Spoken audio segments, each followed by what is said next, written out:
The cathedral had been breathing all evening. That was the only way to describe it. The candles along the stone pillars flickered like something alive. The white orchids imported from 3 different countries exhaled into the cold Seoul air. The string quartet at the back of the hall played something old and European, something deliberately chosen to signal that tonight was not just a wedding. Tonight was a coronation. Every seat was filled. Politicians, executives, men whose names you would recognize and men whose names were never spoken in public. They were dressed in the language of power, dark suits, quiet jewelry, faces arranged into expressions of dignity and controlled joy. Nobody laughed too loudly. Nobody moved unnecessarily. Because when you were a guest at Tak Suk-chin's wedding, you understood instinctively that you were also being watched. Tak stood at the front of the cathedral. He was tall, and the charcoal suit had been made for the exact architecture of his body.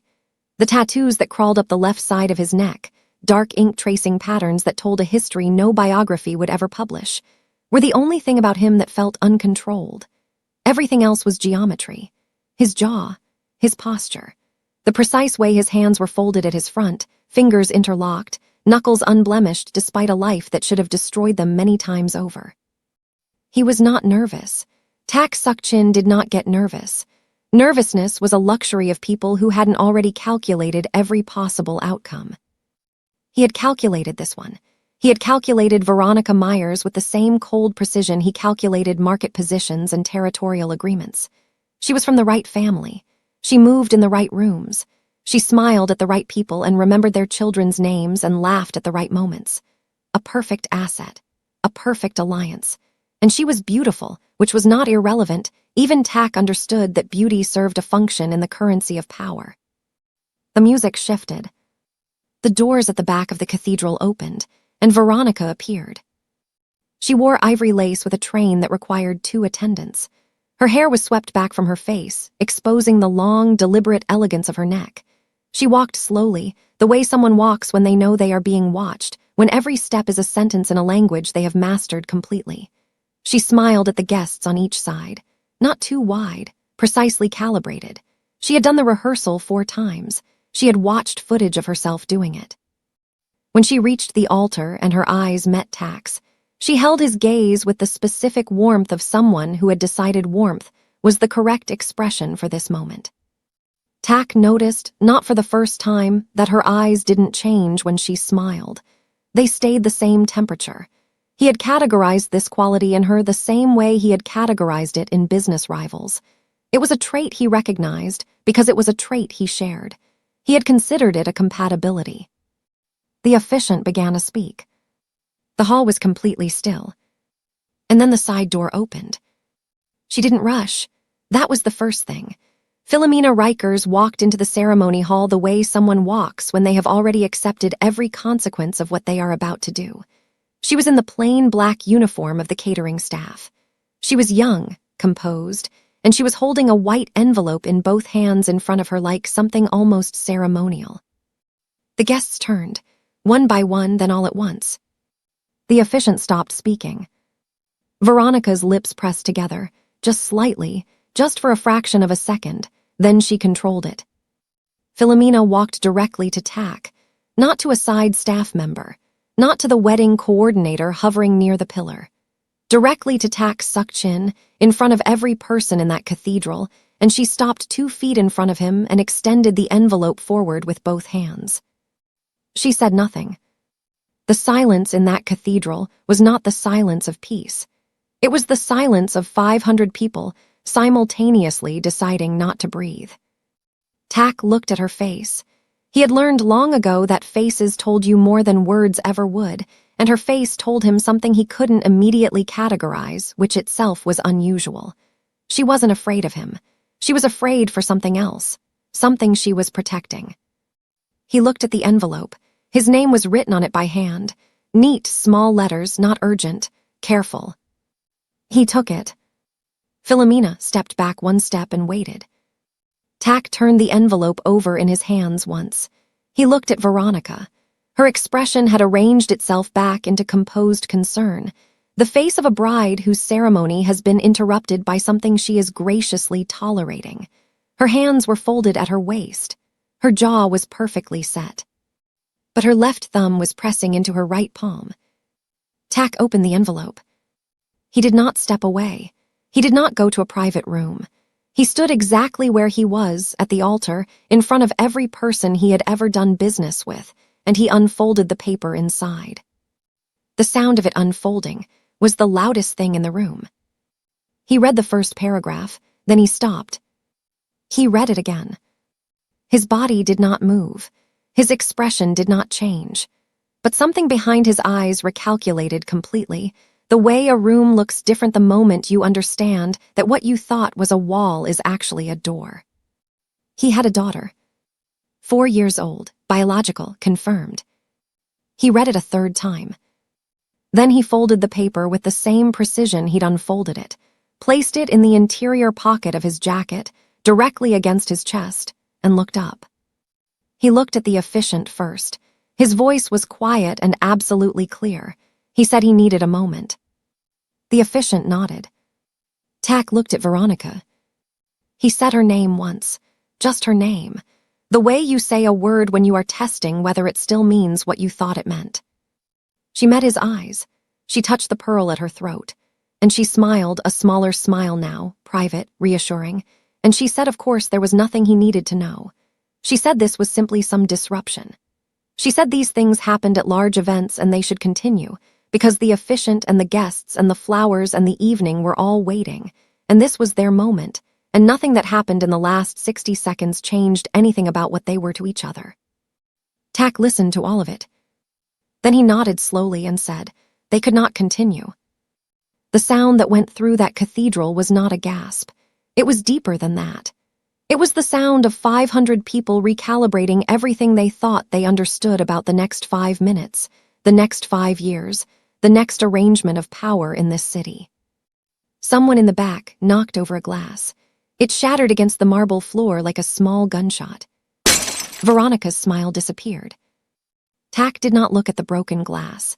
He did not look at the guests standing from their seats or at Veronica's mother rising from the front row like something coming to a boil. He kept his eyes on Veronica, and he said, still quiet, still with the voice he used in rooms where very bad things were being decided very carefully, that the paper in his pocket was a DNA test, that it showed the existence of a child connected to him by blood, a child he had never been told about. Not once. Not in a year. Veronica's face held for 3 full seconds. It was impressive in the way that a controlled demolition is impressive. You can see the structure fighting to stay upright even as everything beneath it is already gone. Then she laughed. She said the idea was ridiculous. She said someone was running a scheme. She said Tak, of all people, should know how enemies operated, and this had enemy written all over it. Tak did not laugh. He looked at her the way he looked at a contract, when he already knew it had been altered. And the cathedral, which had been breathing all evening, went completely still. Before we go any further, drop a comment right now and tell me where in the world you're watching this from. I want to see it. And if you've never been here before, this channel is where stories like this live, the kind that don't let you walk away. Hit subscribe and turn on the bell, because what's coming in the next 2 hours is not something you want to find in the middle. Now, back to Tak. Because here is what nobody in that cathedral understood yet, and what Tak himself was only beginning to calculate in the freezing silence behind his eyes. He had spent his entire life believing that control was the highest form of power. That if you understood every variable, you could not be surprised. That emotion was a vulnerability, and love was a liability, and human connection was a weakness his enemies could exploit. He had built an empire on that belief. And standing at his own altar, with a piece of paper pressed against his chest that proved a 4-year-old child existed somewhere in this city. His child, blood of his blood, he understood, with the clinical precision that had made him the most feared man in 3 provinces, that he had been played. Not by an enemy. By the woman in the ivory lace dress, standing 3 feet in front of him. And the woman who had played her from behind the curtain. The most dangerous person in the room isn't the man with the gun. The string quartet had stopped. One of the violinists was still holding her bow midair, frozen. The candles on the pillars kept burning, indifferent. The white orchids kept exhaling.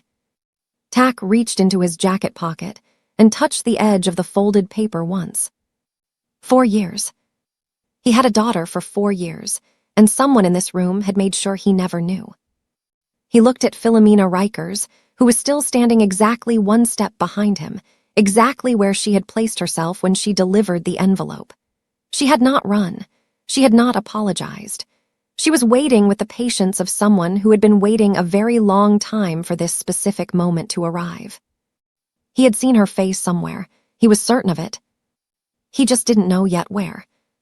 She's not just a waitress. He would understand that soon enough.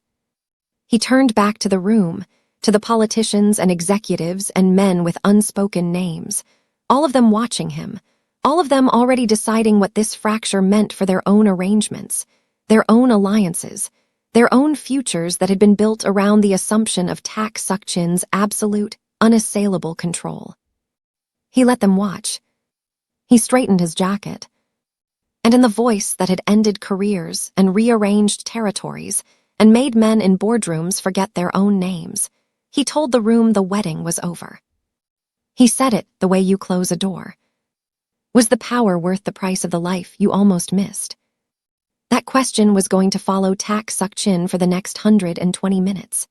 It was going to follow him through the wreckage of his reception hall, through the surveillance files his people were about to uncover, through the photographs taken of a woman and a small girl by a private investigator working for a woman who had sat in the front row of this cathedral and cried beautiful, rehearsed tears. It was going to follow him to a park bench, where a 4-year-old girl with his jaw and his eyes, and none of his coldness, was going to look up at a tall man in a very expensive suit and have no idea that she was looking at the most feared man in the country. And that she was also looking at her father. She's not just a waitress. Tell me everything. How long? The cathedral had a different quality now that it was empty. Spaces reveal themselves when the people filling them leave. Strip out 500 bodies and the acoustics change, the proportions shift, and what was designed to feel solemn becomes something starker. The vaulted ceiling that had cradled music an hour ago now amplified the sound of a single candle guttering in a draft from the closed doors. The white orchids on the tables looked less like decoration and more like evidence of an intention that had not survived the evening. Tak had not moved from the altar. He stood in the same position, with the same geometry, and looked at Philomena Rikers with the concentrated attention of a man who had built an empire on the accurate reading of people, and understood that what was standing in front of him had not yet been accurately read. Veronica remained at the altar's edge, 3 feet to his left, though she had shifted her weight in the last few minutes from both feet to her right, a minor adjustment that told him her certainty had redistributed itself. Her mother sat in the front pew with her hands folded over her clutch bag, and her face arranged into the expression of a woman waiting for the situation to present her with a lane she could navigate. Choi had not moved from the pillar. Tak looked at Philomena and said simply, "Start." She didn't rush into it. He noted this. People who were performing a rehearsed account rushed because momentum concealed the seams. People telling the truth often paused first, locating the right beginning the way you locate the correct thread in a knot, not by pulling hard, but by finding the one that moves. "I worked for your catering company," she said. "The subsidiary, the one that services private events. I've been on the roster for 14 months. "You were placed there," Tak said. "It wasn't a question." "I chose it," she said, "because it was the only access point that didn't require going through your gate or your office. I knew everything else would be closed." "Why did you know that?" She held his gaze. "Because I spent 3 months trying everything else first." Veronica made a sound, not quite a word, more the architecture of one, the shape of an objection before its content arrives. Tak raised one finger from his folded hands without looking at her, and the sound stopped.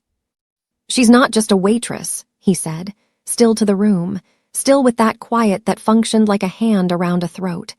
"So tell me what she is." Philomena's jaw shifted slightly. Not discomfort, the adjustment of someone deciding how much of a truth to release and in what order. "The child's mother," she said, "is my cousin. Her name is Cheryl. She left Seoul 4 years ago when she realized she was pregnant. She left because she was afraid. Of me, Tak said. Of what might happen to her if the wrong people found out whose child she was carrying. She'd seen what proximity to you did to people who weren't protected by your organization. She didn't know if she qualified as protected. She decided not to find out. The logic was sound, and he knew it. 4 years ago, his operation had been in a period of consolidation that had not been gentle. Cheryl's fear had not been irrational. It had been, in fact, a correct read of his world. This did not make the 4 years smaller. Where is she now? He asked. Blasian, she runs a small alterations business. She's been doing it alone. Philomena paused. Sari is healthy. She's in a good school. Cheryl made a life. Tak absorbed this without expression. In his chest, behind the charcoal jacket and the folded DNA test, something was moving that he had no immediate category for. He was a man who categorized everything. The absence of a category was its own form of information. How long, he said, have you known about me specifically, that I was the father? Cheryl told me 2 years ago. She made me promise to say nothing. Then 8 months ago she got sick. Philomena's voice didn't break. It compressed slightly, like a structure taking load. Nothing fatal, but serious enough that she started thinking about what happened to Sari if something happened to her. A child with no documented father, no network, no protection in a city where protection is a currency. She looked at him directly. She changed her mind about telling you. 8 months ago, Tak said. Yes. And the letters you sent. The first one was returned unopened with no explanation. The second one I hand-delivered to your residential gate. Your man there accepted it, confirmed my name, told me it would reach you. She paused. It didn't. The third I sent through a lawyer-registered post to your business address. I received a letter back, signed by someone in your administrative office, informing me that the matter had been reviewed and was considered a fraudulent claim. The last 3 words arrived in the cathedral and sat there. Tak turned his head toward Choi with the slow deliberateness of a mechanism that has decided on its direction and will not be redirected. Choi was looking at the floor. His jaw was set. He had the posture of a man who has decided that the accounting is coming and is choosing not to run from it.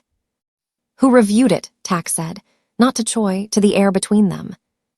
Choi looked up. His eyes went briefly, just briefly, to Veronica's mother in the front pew, then back to Tak.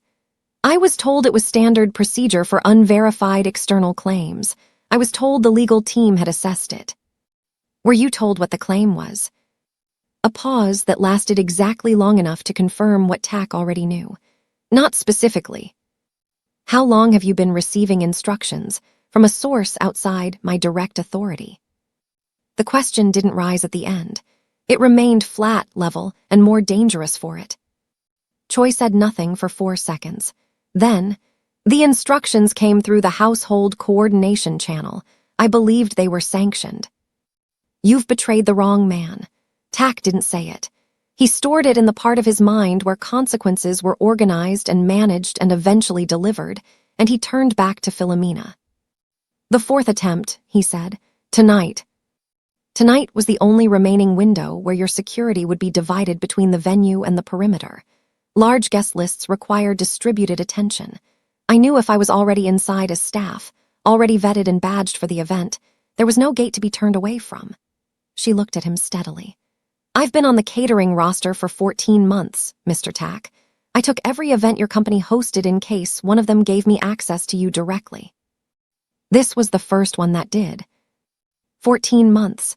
He measured it against the 4 years, against the 8 months since Cheryl changed her mind, against the 3 failed letters, against the hired surveillance he didn't yet know the full details of but could already feel the shape of from the information currently assembling itself in front of him. Tell me everything, he said. From the beginning of the 8 months, every attempt, every contact, every person you spoke to, leave nothing out. Philomena began. She spoke for 11 minutes without interruption. Tak listened the way he listened in negotiations, completely, without reaction, cataloging not just content but sequence and texture, the way certain names made her voice tighten and certain dates made her pause as if the memory of them still had weight.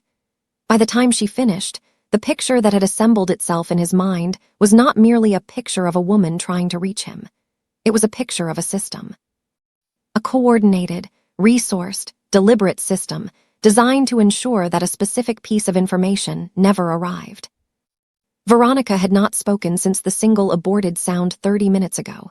She stood with her hands folded and her eyes moving between Tak's profile and some middle distance that offered her nothing.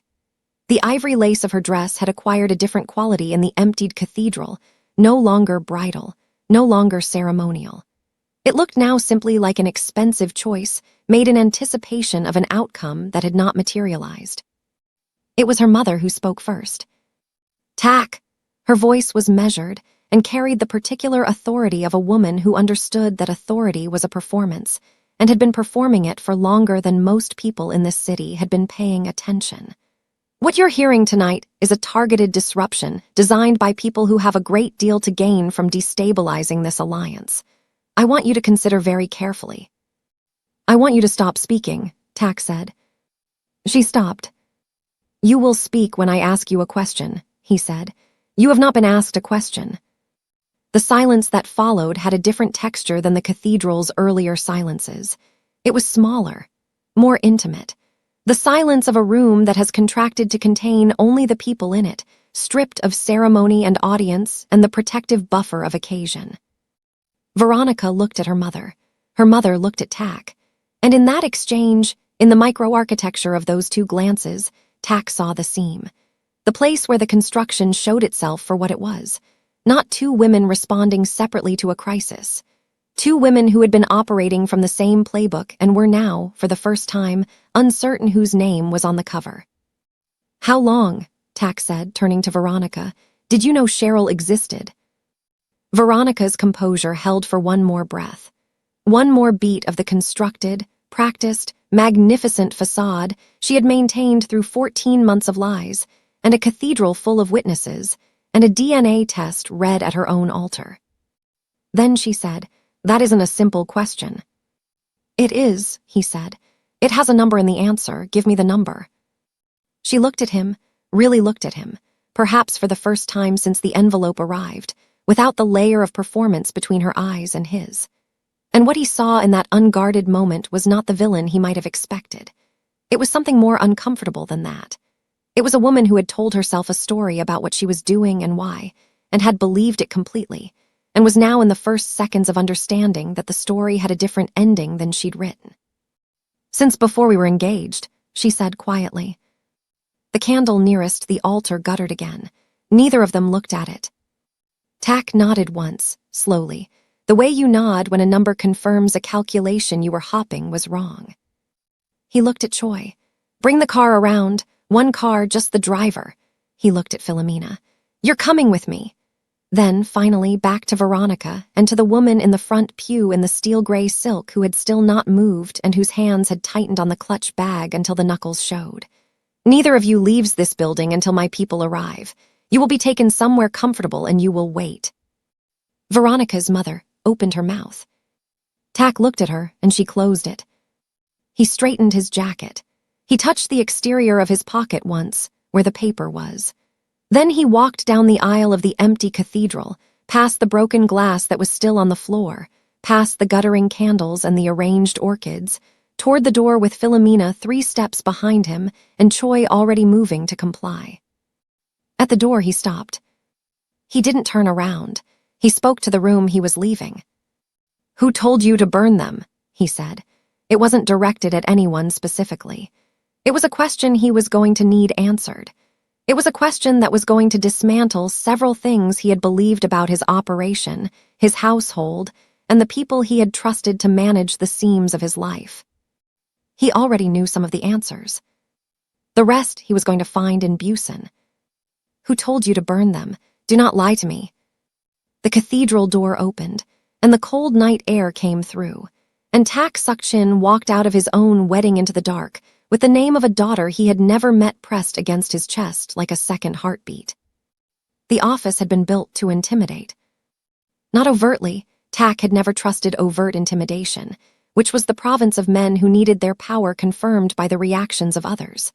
This room intimidated through precision. Floor-to-ceiling glass on the eastern wall overlooking the city grid below. Furniture with the clean, unornamented lines of things that cost more than most people's annual income. A desk that held nothing unnecessary. No photographs. No decorative objects. The only thing on that desk that could be considered personal was the clock. A small, antique chiming piece his mother had kept on the windowsill of their apartment in a neighborhood that no longer existed. In a version of his life he had systematically dismantled and replaced. It was past midnight. The clock read 12:41. Tak had changed out of the wedding suit. He wore now what he wore when the performance of power was unnecessary: dark trousers, a collarless shirt with the sleeves pushed to the elbow, the tattoos on his forearms fully visible in the low desk light. He was seated. Philomena had been taken to a secure room on the floor below, given food, and told she would be needed again shortly. Choi stood near the window, hands clasped behind his back, looking at the city the way a man looks at something familiar when he is trying to avoid looking at something else. Across the desk sat Tak's personal assistant, Ryun. Ryun was 31 years old and had worked in this office for 6 of them. He was organized with a precision that had made him invaluable. He knew Tak's schedule, his preferences, his communication protocols, his dietary restrictions during periods of high operational stress. He knew which calls to intercept and which to push through. He knew, which was the relevant point this evening, exactly what arrived in Tak's incoming correspondence and exactly what did not. He was sitting with his hands flat on his thighs and his eyes directed at the desk surface between them. And he had the specific stillness of a man who understands that movement will be interpreted as guilt and has decided that stillness is his only remaining strategy. Tak looked at him for a long time without speaking. The clock on the desk chimed once for the quarter hour. The sound of it moved through the room and dissolved. "Who told you to burn them?" Tak said. Ryun's hands pressed slightly harder against his thighs. The fabric of his trousers absorbed the pressure without showing it, but the tendons in his wrists showed it clearly. "I don't know what specific correspondence." "Ryun." The name, spoken that way, accomplished what no raised voice could. Ryun stopped. "There were letters," Tak said. "Multiple, sent across an 8-month period by a woman named Philomena Rikers to my residential address, my registered business address, and through a lawyer's office to this building's administrative intake. I have a first-hand account of each attempt." He paused. "None of them reached me, which means each of them was received and redirected by someone with knowledge of my incoming systems." Another pause, fractional. "You are the only person, outside of Choi, with unrestricted access to all 3 of those channels simultaneously." Ryun looked up. His face had the quality of a man who had prepared several versions of an answer, and was now discovering that none of them fit the shape of the question being asked. "Do not lie to me," Tak said. Quiet, absolute. "Do not construct something. Do not give me a partial truth arranged to look complete. I will know, and what comes after that will be considerably worse than what comes after honesty." The city blinked beyond the glass wall. Somewhere below, a siren moved through the grid and faded. Ryun exhaled. "Mrs. Myers," he said. "Veronica's mother. She contacted me through a number I didn't recognize 4 months before your engagement was announced. She told me she was working on behalf of your interests. She said there was an ongoing attempt by outside parties to deliver fraudulent paternity claims to you, that it was a known tactic used against men in your position to create leverage, and that your legal team had already been briefed to flag and neutralize any such attempts before they reached you." Tak's expression did not change. "She told you your legal team had sanctioned the interception." "Yes. And you verified this with my legal team." Ryun's silence lasted 3 seconds. "She provided documentation, a memo on your legal firm's letterhead signed by the senior partner." "Forged," Tak said. "I didn't know that." "You didn't verify it." "No," Ryun said. The word cost him something.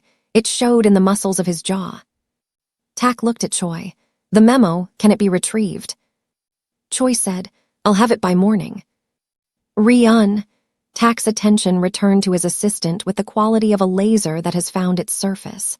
The first letter, when it arrived, walk me through exactly what you did with it. Rian walked him through it. All of it, in the sequence it had occurred, in the precise administrative language of a man who had convinced himself at each stage that he was executing a legitimate protocol. The first letter returned unopened, per the instruction. The second accepted at the gate by Choi's Jr., passed to Rian. Documented in the intake log under the fraud flagging category, Mrs. Myers had instructed him to create, and filed in a physical folder that had since been, he paused here, removed from the filing system. Removed, Tak said. Mrs. Myers requested the physical file at the 8-month mark. She said it was needed for the legal team's ongoing assessment. And you gave it to her. She came to this office personally. She signed for it. Rian swallowed. I thought it was routine. Tak stood up. It was not a dramatic movement. He didn't push the chair back or place his hands on the desk. He simply rose, with the economy of someone who has decided that sitting is no longer the appropriate geometry for this conversation, and walked to the eastern window.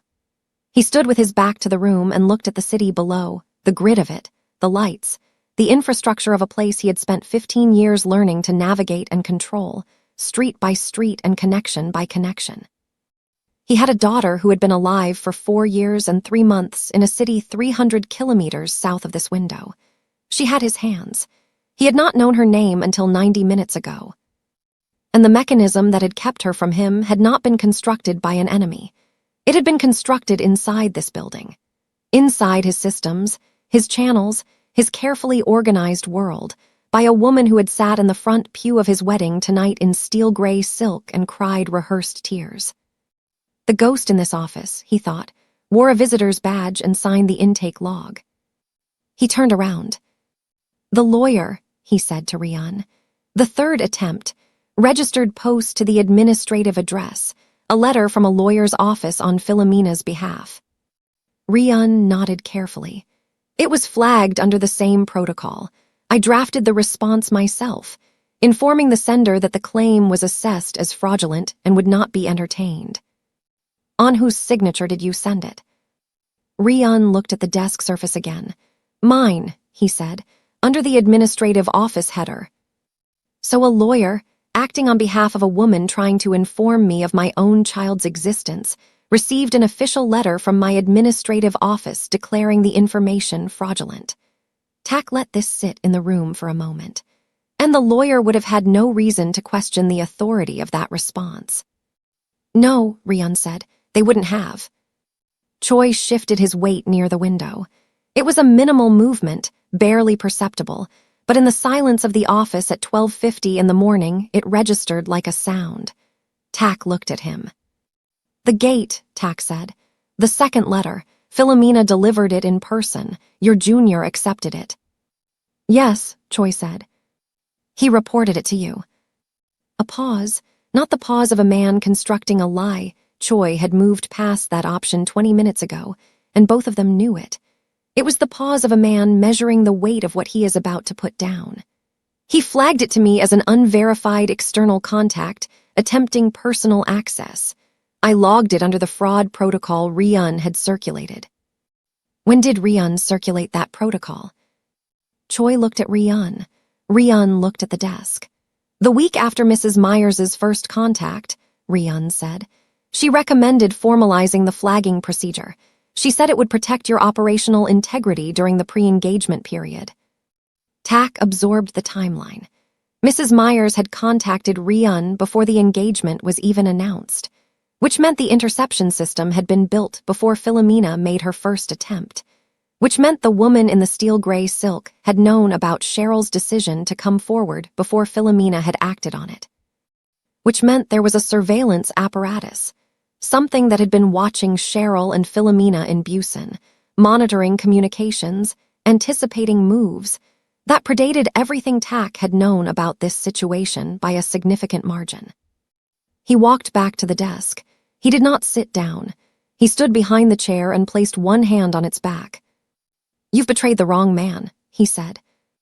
He said it to both of them, not as a threat, The threat was implicit in everything about his tone and presence, and the late hour and the specific quality of his attention. He said it as information, a correction of a misunderstanding they had operated under for months. They had looked at Tak Suk-chin and calculated, with Mrs. Myers's guidance, that his operation was manageable from within, that the systems could be quietly redirected, that he would not notice, or would not be able to trace it if he did. The miscalculation was understandable. Most people who made it didn't get the opportunity to understand it clearly afterward. "Ryun," he said, "you will remain in this building tonight. In the morning, you will provide my security team with a complete written account of every communication you had with Mrs. Myers, dates, content, the forged documentation, the physical file she collected. Everything." He paused. "If the account is complete and accurate, I will determine next steps accordingly. If it is not complete, I will determine next steps accordingly. The difference between those two outcomes is significant." Ryun nodded. He looked like a man who had just understood, with full clarity, the difference between the life he was living an hour ago and the life he was living now. Tak looked at Choi. Choi met his eyes without flinching.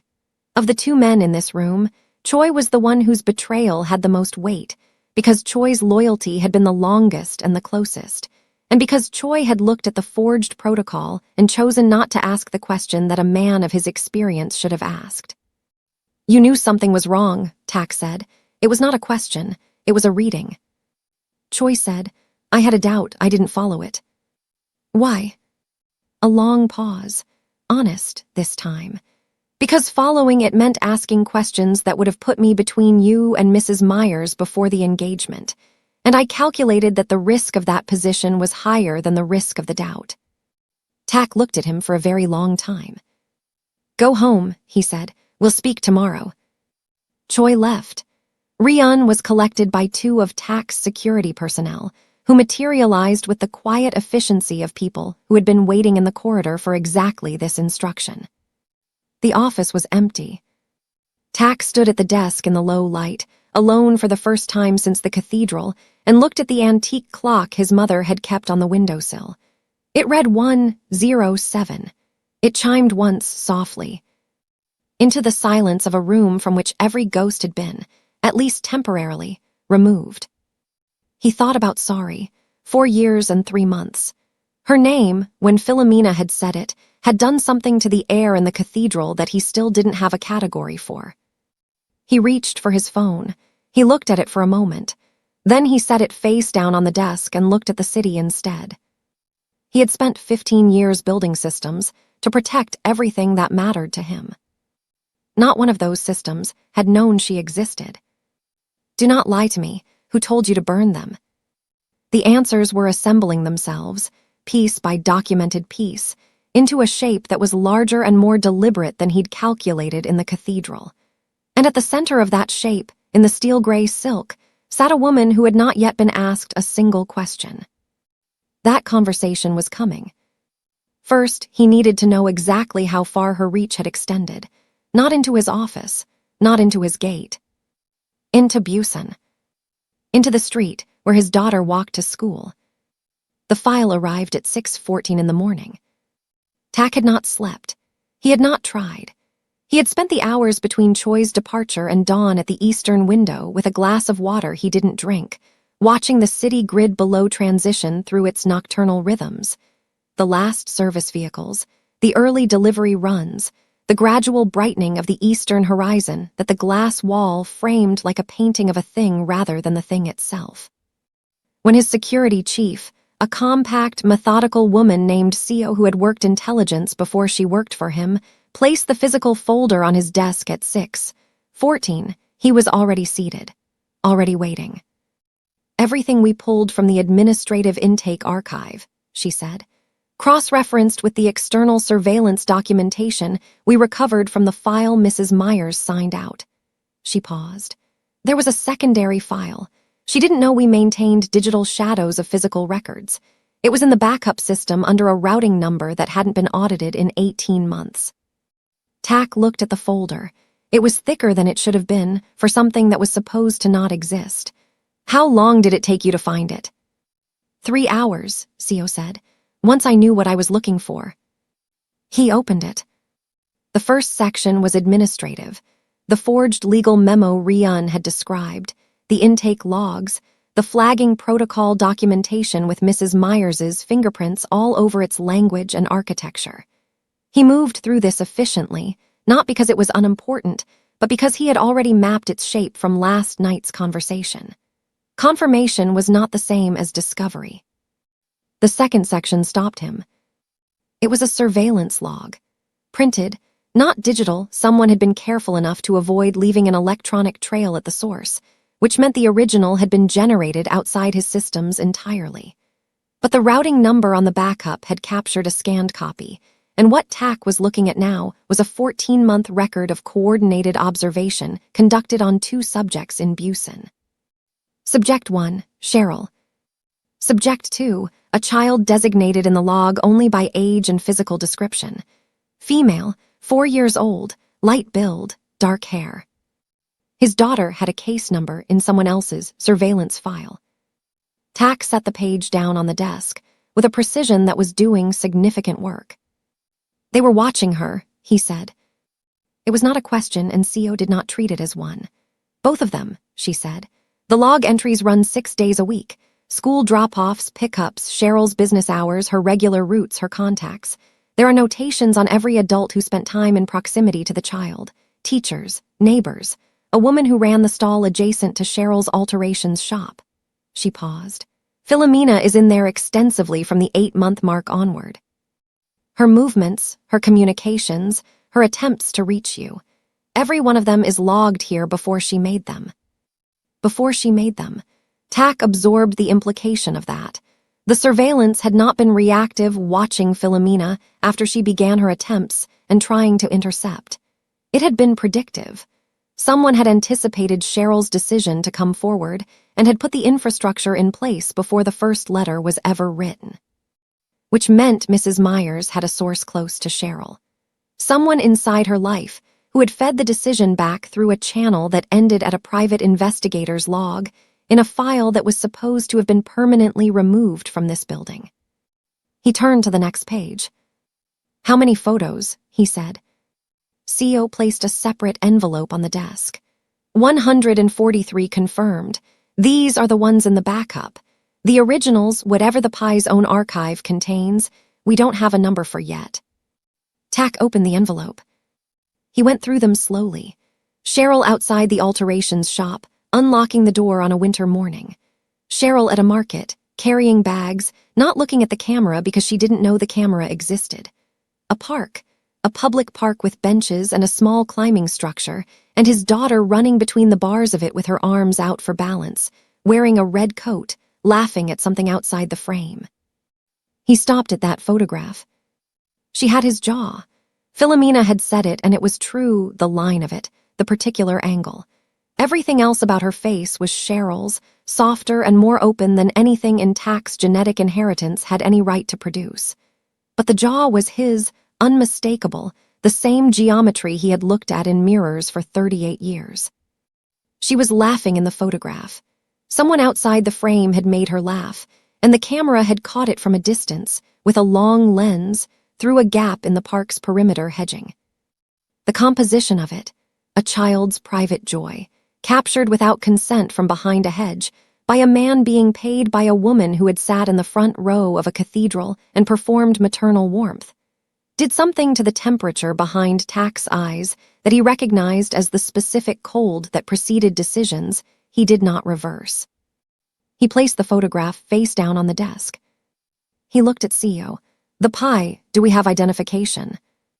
We have a partial. The log uses an internal reference code rather than a name, but the operational patterns, the locations used for observation, the documentation format, the notation style, are consistent with a firm that operates out of Blasian's Eastern District. 3-person operation. They specialize in domestic and corporate surveillance for high-net-worth clients. She set a single sheet on the desk. The firm's registered director is a man named Do Wansu. He has a prior working relationship with Mrs. Myers's family office. Confirmed 2 engagements in the last 7 years through financial records we accessed this morning. TAC looked at the name. He still has the originals. Almost certainly. And whatever he was instructed to do with them, if the engagement with Mrs. Myers concluded. Seo nodded. That's the concern. The concern, specifically, was this. A private investigator with a 14-month archive of photographs of his daughter, operating under instructions from a client whose situation had just destabilized catastrophically, was a variable that required immediate resolution. Men like Do Wan-soo didn't delete their archives out of professional courtesy. Archives were leverage. Archives were retirement funds. Archives were the thing you held onto precisely for the moment when the powerful people who commissioned you started having powerful problems. Tak closed the folder. I will find them all, he said. The sentence was quiet and without theatrical weight, and was therefore, as Seo understood from 6 years of proximity to this man, the most serious kind of sentence he produced. She made a note. I want Do's location by noon, Tak said. His office, his residence, and wherever he stores physical files. I want it confirmed, not estimated. He paused. And I want to know the name of Mrs. Myers's source inside Cheryl's life. Someone was feeding her information in real time. That person is in Blasian and they are still in proximity to my daughter. Seo left. Tak sat with the closed folder and the face-down photograph and the antique clock that read 6:31 and was about to chime. It chimed. The present dissolved, replaced by the memory of a sharper, hungrier time. He was 23. The neighborhood had a name, but most people who lived in it referred to it by the name of the intersection at its center, a shorthand that acknowledged the place without dignifying it. He had been running messages for a man named Gu who operated out of a basement printing shop, which is what the business was called when anyone official asked. Tak had understood early that the messages were not the point. The information in the messages was the point. He had started reading them, not because he intended to use the information, not at first, but because information was the only currency he could see a path to acquiring. His mother had a clock on the windowsill. She wound it every Sunday morning with the particular care of someone maintaining the last object of value in a life that had been progressively reduced. She died on a Tuesday. He had not been there. He had been 3 districts away, using information he'd accumulated over 8 months to dismantle a man who had been stealing from Gu, which had earned him a room and a salary and the beginning of a different kind of life. He had taken the clock. He had never decided what to do with it. He had simply kept it. His phone vibrated on the desk surface, pulling him back to 6:34 and the gray morning light and the folder. It was a message from the number Philomena had given him last night. 3 words, she slept well. He read it twice. Then he understood that she was talking about sorry, that Philomena had contacted Cheryl in Blasian to confirm the child was undisturbed, that nothing from last night had reached their street yet, that his daughter had woken into an ordinary morning, without knowing that 7 hours north of her a man she'd never met had learned her name, and was systematically dismantling the infrastructure that had been built around her life without her knowledge or consent. He typed back, tell Cheryl no one approaches the child before I do. No one explains anything, not yet. He sent it. Then he looked at the face-down photograph on his desk for a long moment before turning it back over. The red coat, the climbing bars, the laugh that had been captured by a long lens through a gap in a hedge. By 9 in the morning, 3 things had been confirmed. Do Wan-soo's office was in a converted ground-floor space on a commercial street in Blasian's Sayong district. He operated under a business name that sounded like an accounting firm, which was intentional. His physical archive was stored in a locked room at the back of the office. This detail came from a former employee who was located by Seo's team in under 2 hours through methods that did not require explanation. His digital archive was maintained on a local server, not cloud-based, which meant it was accessible only from the physical location. Do himself had been at his office as of 8:45 that morning, which one of Seo's contacts in the area confirmed through the straightforward mechanism of walking past the front window. The second confirmation was the forged memo's origin. Seo's team had identified a graphic designer, freelance, untraceable at the surface level, but traceable 1 layer down. who had produced letterhead forgeries for 3 clients in the past 2 years. One of those clients had paid through a shell account that connected, through 2 intermediary layers, to a holding company registered to Mrs. Myers's family office. The third confirmation arrived at 9:17 and was the one that changed the temperature of the room. CO placed a single sheet on the desk without preamble. "The source inside Cheryl's life," she said. Tack looked at the sheet. It was a financial record, small transfers, regular, spanning 14 months. The recipient account was registered to a woman named Gong Ae Rai. His team had identified her as Cheryl's neighbor in the building adjacent to the alterations shop. She had lived there for 16 months, 2 months before the surveillance began.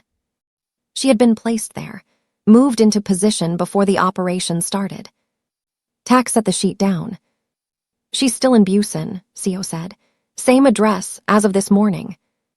Which meant Gong Ae Rai was still living next to Cheryl, still in proximity to his daughter, still, potentially, reporting.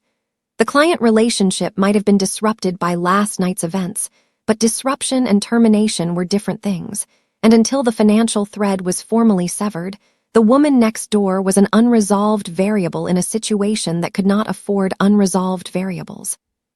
Tack stood. He picked up the photograph of the red coat and the climbing bars and put it in his interior jacket pocket alongside the DNA test, pressing both flat against his chest. "I'll go to Blasian myself," he said. CO looked at him. "That's a significant exposure. Your rivals are already." "I know what my rivals are doing," he said. "They'll do it whether I'm here or in Blasian. The difference is that in Blasian there is a 4-year-old girl whose neighbor is on someone's payroll, and I am not going to delegate that particular problem." CO nodded once and moved to coordinate. Tack looked at the folder on his desk, at the thickness of it, at the 14 months of documented watching, the school, the park, the market, the red coat, assembled into a record by a man being paid by a woman who had decided, with the comprehensive arrogance of someone who had never been genuinely afraid of consequences, that she could build a wall between a man and his blood and maintain it indefinitely.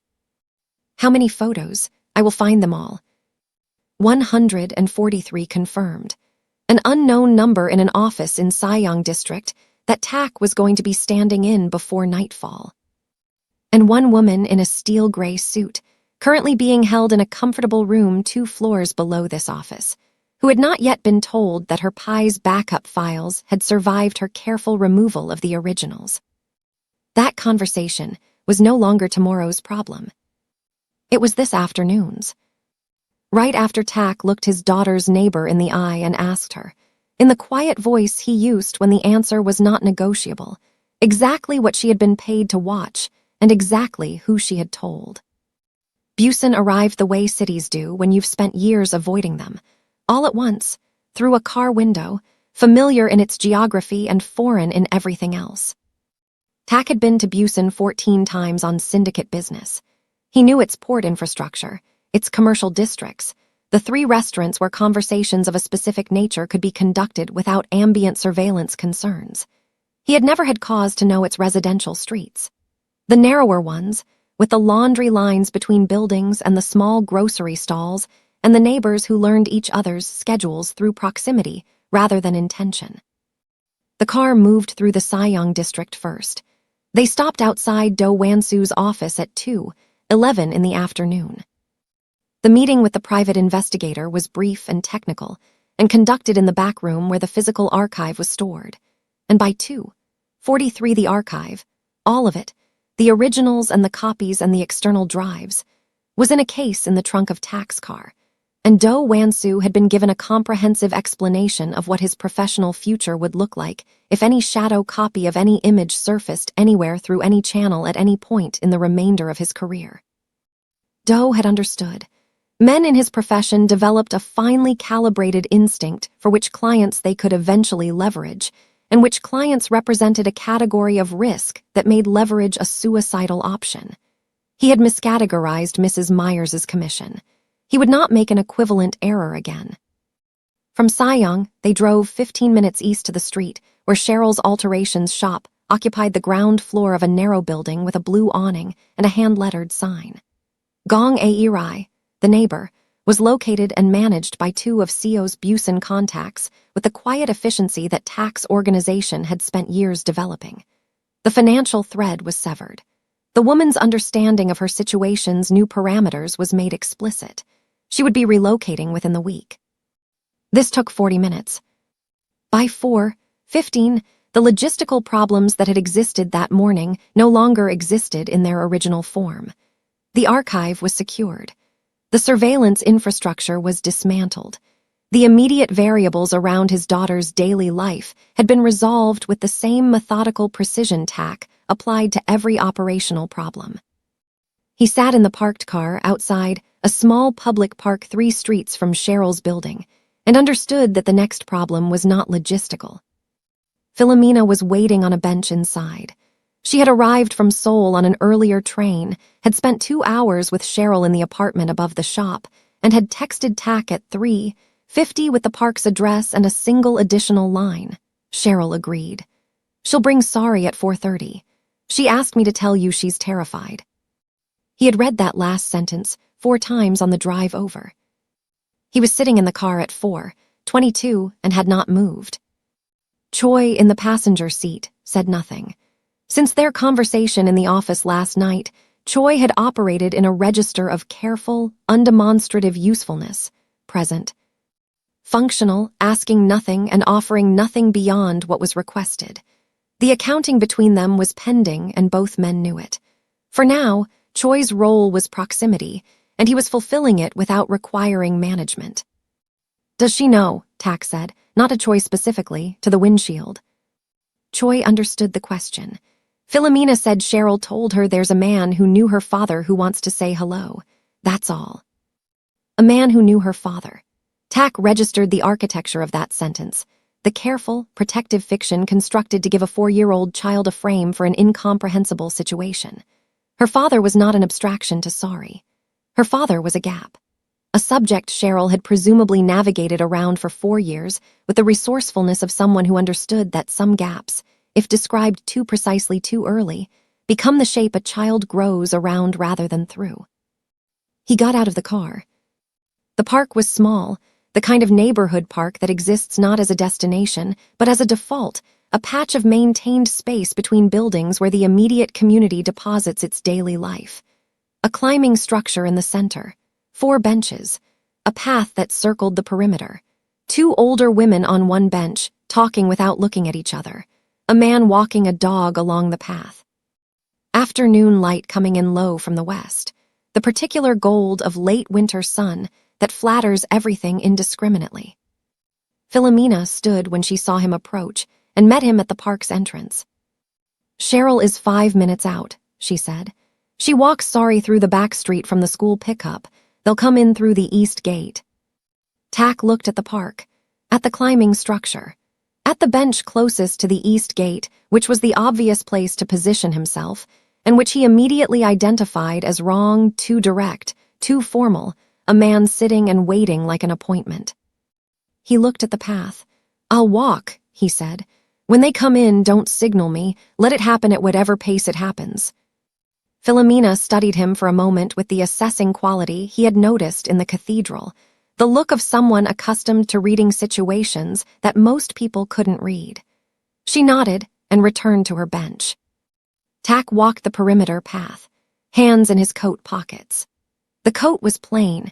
He had told Choi before leaving Seoul to source something without the specific cut and fabric weight that his usual clothing carried, the visual signals of a particular kind of power that were invisible to adults who'd grown accustomed to filtering them and entirely legible to children who hadn't yet learned to ignore what they saw. He had thought about this specifically, on the drive down, the way children read things. He was thinking about it now, moving along the path, and understanding with uncomfortable clarity that there were things he could not change about his appearance regardless of the coat. The tattoos on his neck were visible above the collar. The particular quality of his stillness, the way he occupied space without excess movement, the way his eyes tracked the environment with the automatic vigilance of someone who had spent years in rooms where the location of exits was a professional necessity. These were not things a different coat resolved. He had, for the first time in a very long time, no available strategy. The east gate opened. He didn't look directly.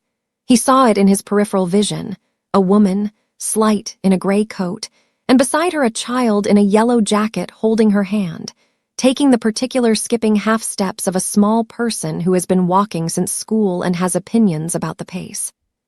Tak kept walking. His path would bring him around to the east side in approximately 90 seconds. He used those 90 seconds to do something he had no established method for. He tried to make himself smaller, not physically, the quality of his presence. The thing that preceded him into rooms. He breathed differently. He looked at the ground for several steps, which was not something he did, which was precisely why he was doing it now. He came around the eastern curve of the path. Cheryl saw him first. He knew because her gait changed, not breaking stride, but absorbing something, a micro-adjustment of the kind that confirmed she had been bracing for this moment and was now executing her way through it. She was lean and careful-looking, with the face of someone who had made a great number of decisions alone and had stopped apologizing for any of them. She looked at him with an expression that contained no warmth and no hostility. Only the specific, exhausted honesty of a woman who has spent 4 years managing something very heavy and has just agreed to set it down in front of the person it belonged to. He looked at Sari. She was looking at the climbing structure. She was smaller than he'd calibrated from the photographs. The yellow jacket had a small embroidered bear on the left shoulder. Her hair was in 2 uneven knots that suggested she had opinions about the hairstyling process. She was missing one of her front teeth, a gap he hadn't been able to see in any of the surveillance photographs, which had all been taken at distance, and which now struck him with a force entirely disproportionate to its size. She had his jaw. And she had Cheryl's eyes, fully open to everything around her, taking in the park with the comprehensive interest of someone for whom a Tuesday afternoon park still contains infinite data worth examining. She noticed him because he was on the path, and she was walking toward the path, and he was simply there. She looked at him the way children look at adults, direct and without social filter, the gaze of someone who hasn't yet learned that sustained eye contact with strangers carries implications. She looked at his neck, at the tattoos. Her eyes went wide, not with fear exactly, with the arrested attention of a child who has encountered something that doesn't fit any existing category. Her steps slowed. Her grip on Cheryl's hand tightened. She moved just slightly, barely perceptibly, behind Cheryl's leg. Tak stopped walking. "I'm just a stranger," he said. He said it quietly, and he directed it at the space between himself and Cheryl, not at the child, not a performance of friendliness that a child would immediately identify as constructed. Just a fact, stated plainly. She doesn't have to say anything. Cheryl looked at him. In her eyes was something he hadn't expected, not accusation, not relief, but a kind of grief that he recognized because he had been carrying its mirror version for the 21 hours since the cathedral. The grief of someone who had made the best decision available to them with the information they had, and was now standing inside the consequences of it. "Sorry," Cheryl said, looking down. "This is Mr. Tak. He's going to walk with us for a bit." Sari looked at him from behind the leg, at the tattoos again, then at his face. "Why do you have drawings on your neck?" she asked. The question arrived with the complete, unself-conscious directness of a 4-year-old for whom the social contract around not asking things had not yet been installed. Behind him, at the bench, he was aware of Philomena going very still. Tak crouched down. Not all the way, he was still tall, still large. The geometry of him didn't resolve into something unthreatening simply by reducing the angle. But he brought himself closer to her level, and he looked at her directly and said, "I got them a long time ago, when I was young and thought they were a good idea." Sari considered this with the gravity of a small person weighing new information. "My friend Dion has a sticker tattoo," she said. "It came off in the bath." "Mine didn't," Tak said. She almost smiled. Almost the corner of her mouth moved, and then she reconsidered it and looked at the climbing structure instead, with the tactical redirection of a child who has decided she is not ready to commit to friendliness yet. I have to get this right. The thought moved through him with a clarity that bypassed every professional instinct he possessed, not the cold, calculating right of a man managing outcomes. Something else entirely. Something that had no language in any room he had ever operated in. He stood back up. He did not push. He fell into step beside Cheryl at a distance that communicated availability rather than proximity, and the three of them, four, with the ghost of everything that had happened, moved along the path at Sori's pace, which was determined entirely by what was interesting on the ground. Cheryl said, low enough that only he could hear, "She doesn't know. She thinks her father lives very far away and is very busy. I never said he was bad. I want you to know that." Tak looked at her, the care in that sentence, the specific. Intentional care of a woman who had protected a child from a complicated truth without poisoning the absence, registered somewhere below his sternum. "Thank you," he said. Cheryl nodded. She looked at the path ahead. "You have to understand she's not going to just," she stopped, found different words. "She's 4. She doesn't know what you are to her. You're just a tall man with ink on his neck who scared her for 10 seconds. "I know," he said. "Good," she paused, "because the next part is harder than tonight. Tonight is just walking." Sori had reached the climbing structure. She grabbed the first bar and hauled herself up with the focused determination of someone who has done this many times and has a preferred route. She climbed to the top platform and stood up and looked out over the park with the proprietorial satisfaction of a small person who has conquered a significant elevation. Then she looked down at Tak. From up there, with the late gold light behind her, and the gap in her teeth, and the 2 uneven knots, and the yellow jacket with the bear on the shoulder, she studied him for a long moment with the full, unfiltered assessment of a child who had not yet learned to pretend she wasn't looking. "Are you scared of high places?" she called down. He looked up at her. "No," he said. "Good," she said, "because you're very big, and if you fell it would be very loud." And then she turned and climbed down the other side, already moving toward the next interesting thing, already finished with him for now. Tak stood at the base of the climbing structure with his hands in his coat pockets and watched her go. Was the power worth the price of the life you almost missed? He had no answer for that yet. He was only beginning to understand the size of the question. Behind him, on the bench, Philomena was watching. And somewhere in Seoul, in a comfortable room 2 floors below his empty office, a woman in steel gray silk was waiting for a conversation that was coming whether she had prepared for it or not. But that was later. Right now there was a yellow jacket moving through a park in the late afternoon light, and a man standing very still, watching it go, learning for the first time what it felt like to be in a room, or a park, or a life, and have no strategy at all. The room they had kept Veronica in was not a cell. Tak had been specific about that. A cell would have communicated anger, and anger was a readable position. It told the person on the receiving end that they had penetrated your defenses, that what they did mattered enough to wound you. The room was instead a well-appointed guest suite on the 14th floor of a building his organization maintained for extended operational purposes. Good furniture. A window with a view of the Han River. A bathroom with actual towels. Food had been brought at regular intervals and either eaten or not, according to Veronica's preference. She had eaten. He noted this when Seo briefed him on the drive back from Busan. A woman who maintained her appetite under these conditions was a woman who was managing herself deliberately, conserving resources, preparing. He had expected nothing less. He arrived at the building at 9:40 in the evening. He had not called ahead. The door opened from the outside, and Veronica was seated at the small table near the window, facing the river, in the clothes she had been brought from her apartment, something dark and structured, nothing like the ivory lace, a choice that communicated clearly that she too understood the difference between the performance of yesterday and the reality of today. She turned when he entered. She did not stand. Tak sat across from her. He had brought nothing, no folder, no documentation, no physical evidence to place on the table between them. Everything he needed was already in his possession. This conversation was not about evidence. He looked at her for a moment in the way he had looked at her at the altar, reading the temperature behind the composure, finding the seam.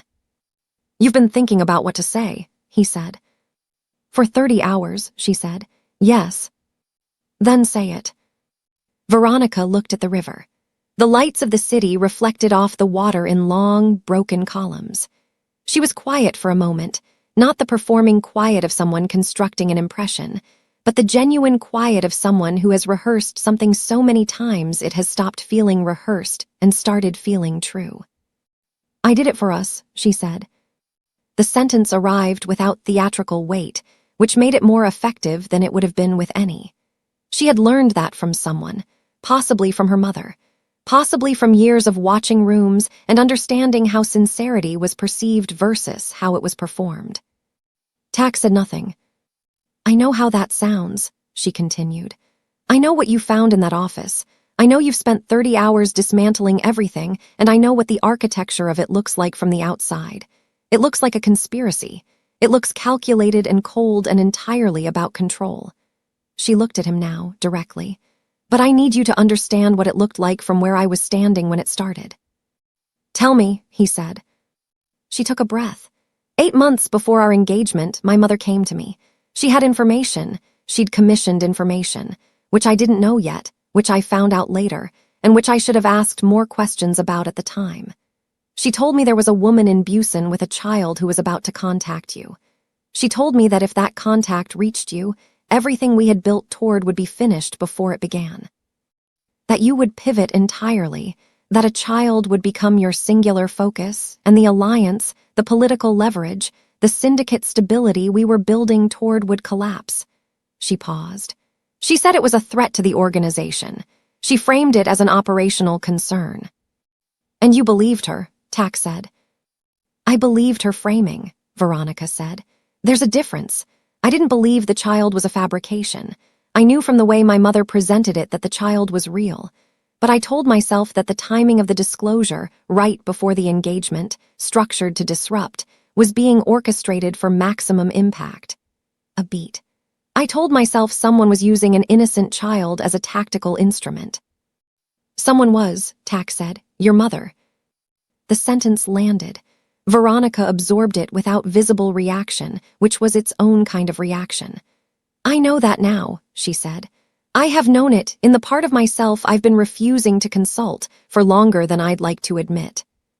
Before we go further, if you've ever watched someone you trusted reframe their own actions until the wrongdoing disappeared, you've witnessed something psychologists call cognitive distortion, the mind's ability to reconstruct a harmful choice as a justified one. It's not unique to villains in stories. It happens in boardrooms, in families, in relationships, every day. The most dangerous version is when the person doing it has genuinely convinced themselves. Stay with this. It matters to how the rest of this unfolds. Tak looked at her, at the specific quality of her honesty right now, which was real, he assessed, at least partially. Veronica Myers was not a simple liar. Simple liars were easy. She was something more architecturally complex, a person who had arranged the available truths into a structure that justified her, and had lived inside that structure long enough to mistake it for the foundation. "You said you did it for us," he said. "Define us." She looked at him steadily. "For what I believed we could become, for an arrangement that I had invested in emotionally, strategically, personally, in ways that I don't think you ever fully registered." She stopped. Let that sit. Then, "You were never really with me, Tak. You were present. You were attentive in the ways your protocols required attentiveness, but you were never actually there. And I told myself that the child, if she entered your life, would be the thing that confirmed it. That you would disappear into that, and what little of you existed in our direction would be permanently redirected." Tak said nothing for a long moment. Outside, the river held its broken columns of light. She was not wrong. He turned this over with the same honesty he was demanding from her. He had chosen Veronica with the same analytical framework he applied to acquisitions. He had been present in exactly the ways she described, calibrated, correct, sufficient. He had given her the performance of partnership without its substance, and she had known, and had said nothing, and had built her own strategy around the gap. "That's true," he said. She blinked. She had not expected agreement. I treated the engagement as a transaction, he said. I treated you as a variable I had optimized for. What you felt in the space that left is not something I can argue with. He leaned forward slightly. But I need you to hear the next part clearly. What you just described, the loneliness of that, the frustration, the sense of being held at the exact right distance, none of it authorized what you did. You do not compensate for emotional absence by erasing a child's father. Those are not equivalent injuries. Veronica looked at the table surface. Something moved through her expression, not the controlled grief of the cathedral, not the strategic composure of the past 30 hours. Something more unguarded.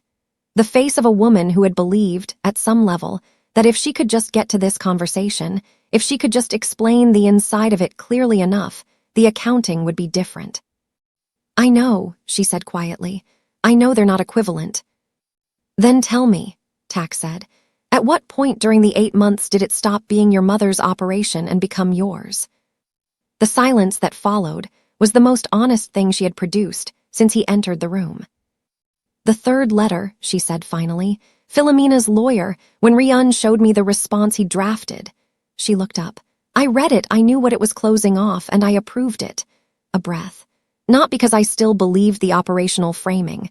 By then I knew what I was doing. I approved it because I was, she stopped, found the word. Afraid. Of the child, Tak said. Of losing the version of you I'd constructed, she said. Of losing the strategic position, of losing, she stopped again. This time the pause was different, longer. She looked at the river.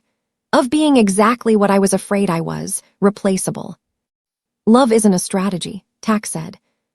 He said it without harshness, as a plain statement. As something he was only fully understanding himself, in real time, in a room overlooking a river, 2 days after a wedding that hadn't happened, and 1 day after standing at the base of a climbing structure, watching a yellow jacket move through afternoon light. I know that now, he said. I should have known it before. I built an engagement on the same framework you're describing, calculated, optimized, transactional. And I thought that was sufficient. I thought that was a stable structure. He looked at her directly. It wasn't, and the reason it wasn't had nothing to do with a child in Busan.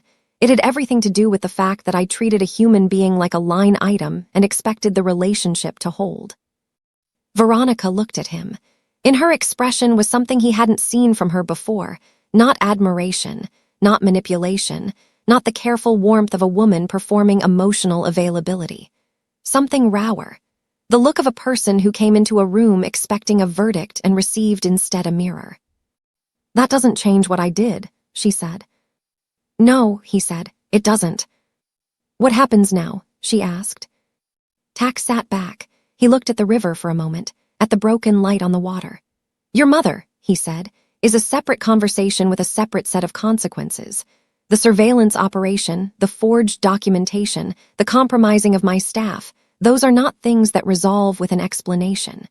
He paused. Your role in the approval of the third interception is something my legal team will address formally. That process will be what it will be. Veronica nodded. She had known this. She had been sitting with it for 30 hours. And us, she said, not hopefully, just completing the inventory. There is no us, Tak said. There wasn't one before which we've just established. There is certainly not one now. He said it without cruelty. It was simply the accurate statement of a condition that had been true longer than either of them had acknowledged. What there is, going forward, is a set of legal arrangements and a mutual interest in handling them without escalation. Beyond that, he stood. I think you already know. Veronica looked at him as he moved toward the door. Tak. He stopped but didn't turn. The little girl, she said. Is she stopped, reconsidered, started differently. I hope she's well. I want you to know that the child herself was I never thought of her as. I know, he said. And he did know, which was the complicated part. Veronica's architecture had been built around fear and strategy and a loneliness he had partly created. The child had been collateral to all of that, not a target. It didn't reduce the consequence, but he knew. He opened the door. Goodbye, Veronica, he said. She said nothing. She turned back to the river. In the corridor, Tak stood for a moment outside the closed door. The accounting of that room, what he had said, what she had said, what was true in both directions, settled into him with the weight of something that would require time to fully process. He was not given to self-examination as a practice. He was beginning to understand that this had been its own kind of damage. His phone showed a message from Philomena, sent 40 minutes ago. Sorry, asked Cheryl tonight if the man with the drawings on his neck was coming back to the park. He read it twice. Then, for the first time in 30 hours, something in his chest loosened by a fraction, not relief, not happiness exactly. Something quieter than either. The specific sensation of a door that has been locked for a very long time moving, just slightly on its hinge. He typed back, tell her yes. Down the corridor, in a separate room, a woman in steel gray silk was still waiting for her own conversation. They think I'm weak. Let them come. Watch how I handle this. That was tomorrow. Tonight, Tak walked to the elevator with his phone in his hand and the message still on the screen. And for the first time since the cathedral, he was not calculating the next move. He was just a man in a corridor, thinking about a park and a yellow jacket and a question about whether he was scared of high places. The message arrived at 5:47 in the morning. Not a call. A message, which was itself the communication, in the specific grammar of the underworld Tak had spent 15 years navigating. A call meant urgency, a visit meant respect, and a message meant contempt. Someone had calculated that Tak Sukchin was now the kind of man you sent messages to rather than the kind you called. The sender was a number registered to the operational office of a man named Beek Sungyi.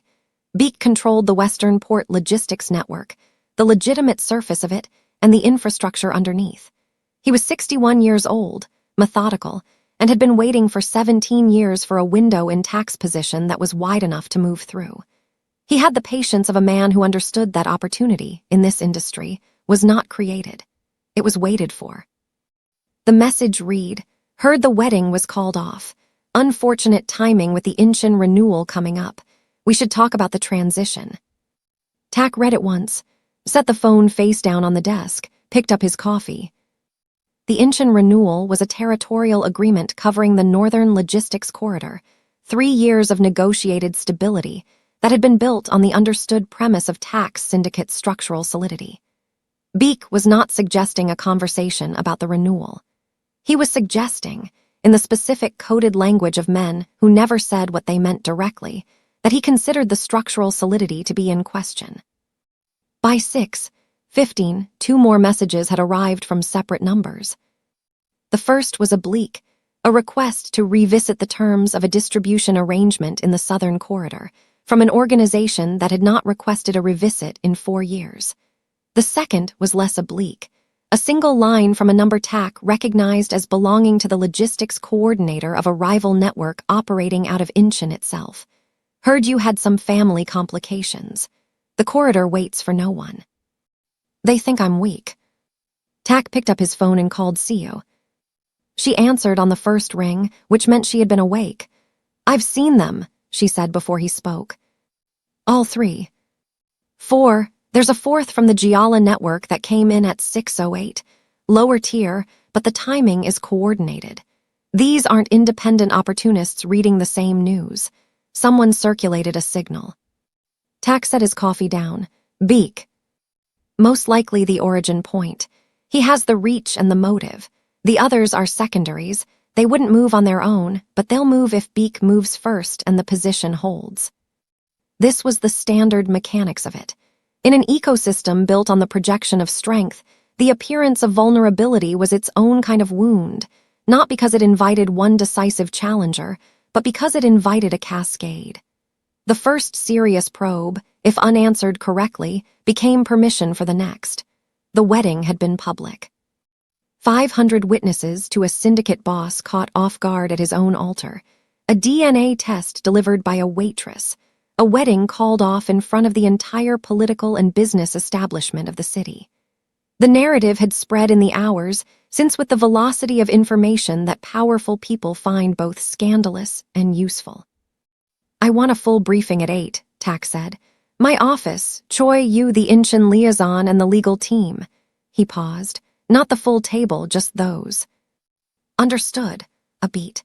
The Incheon renewal meeting is in 9 days. I know when the meeting is. He ended the call. He stood at the eastern window and looked at the city grid below in the early morning light and ran the calculation with the part of his mind that had never, regardless of what else was occurring, stopped being operational. The position was not as weak as Beek believed. This was the miscalculation that ambitious men consistently made. They read the visible disruption and assumed it penetrated the infrastructure. A wedding interrupted was not an organization destabilized. The finances were intact. The territorial agreements were intact. The staff, with the specific exceptions currently being processed, were intact. What had been disrupted was the perception of control, which was a different problem than the loss of it. And perception, unlike infrastructure, could be corrected quickly if you moved correctly. The question was what correctly looked like in this specific situation.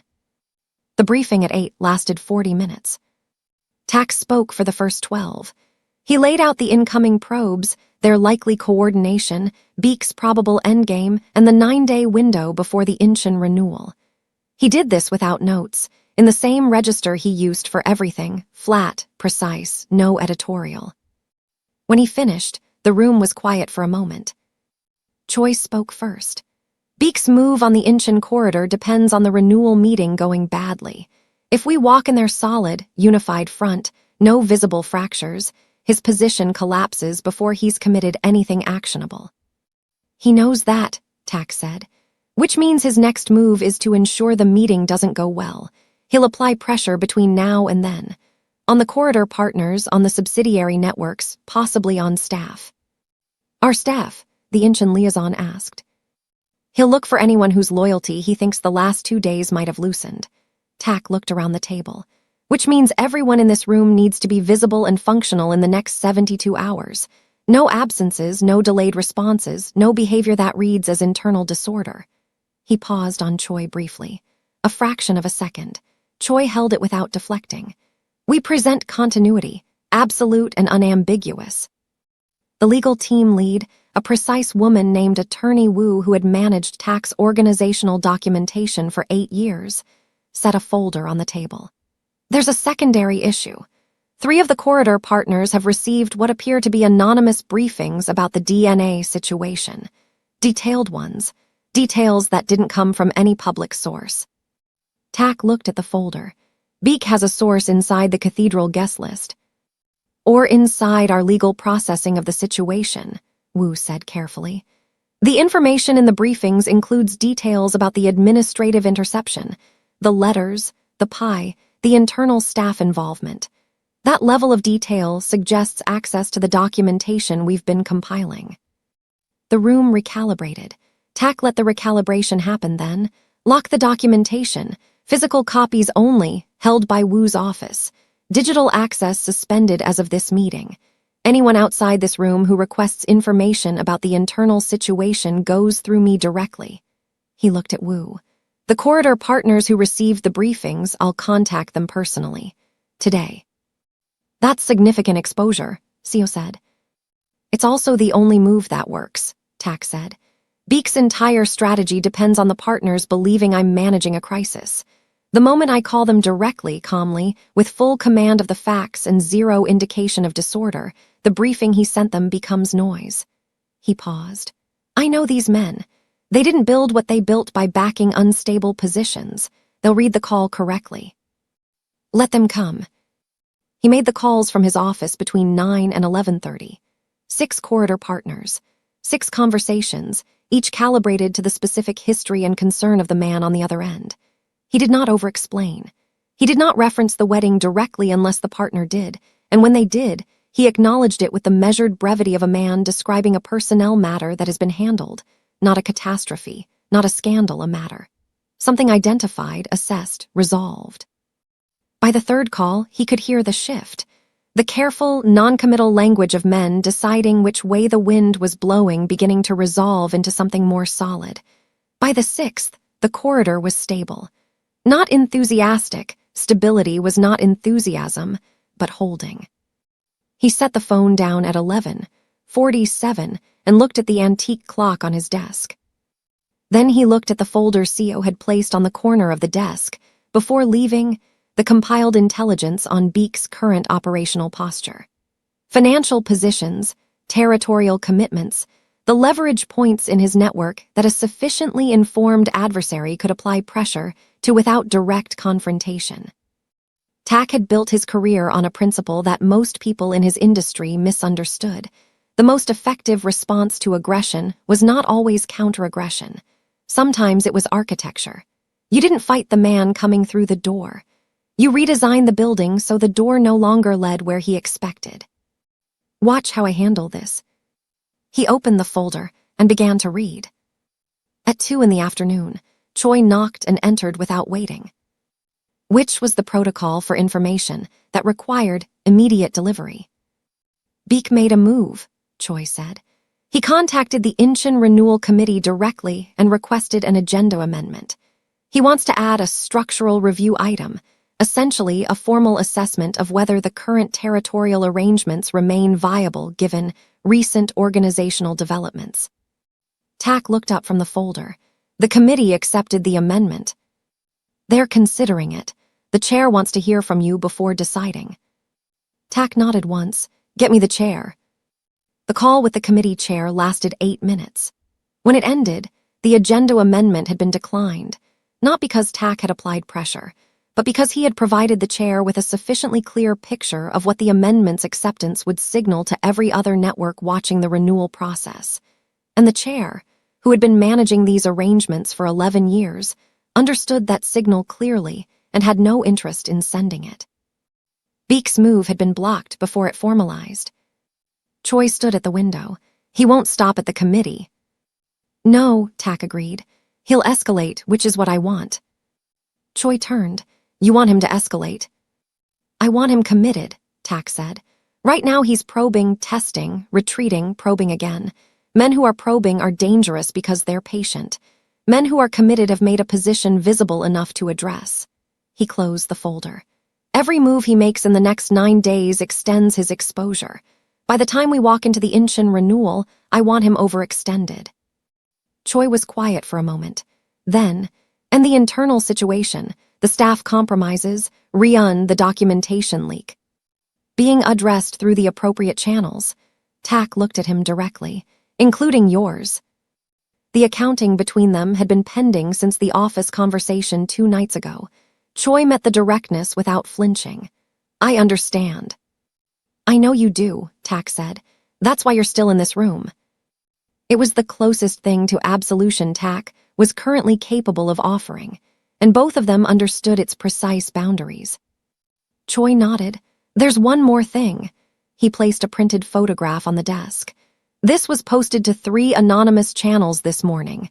It's circulating in the secondary networks. Tack looked at the photograph. It was from Do Wansu's archive. One he hadn't seen, taken not in the park or outside the alterations shop, but through a window.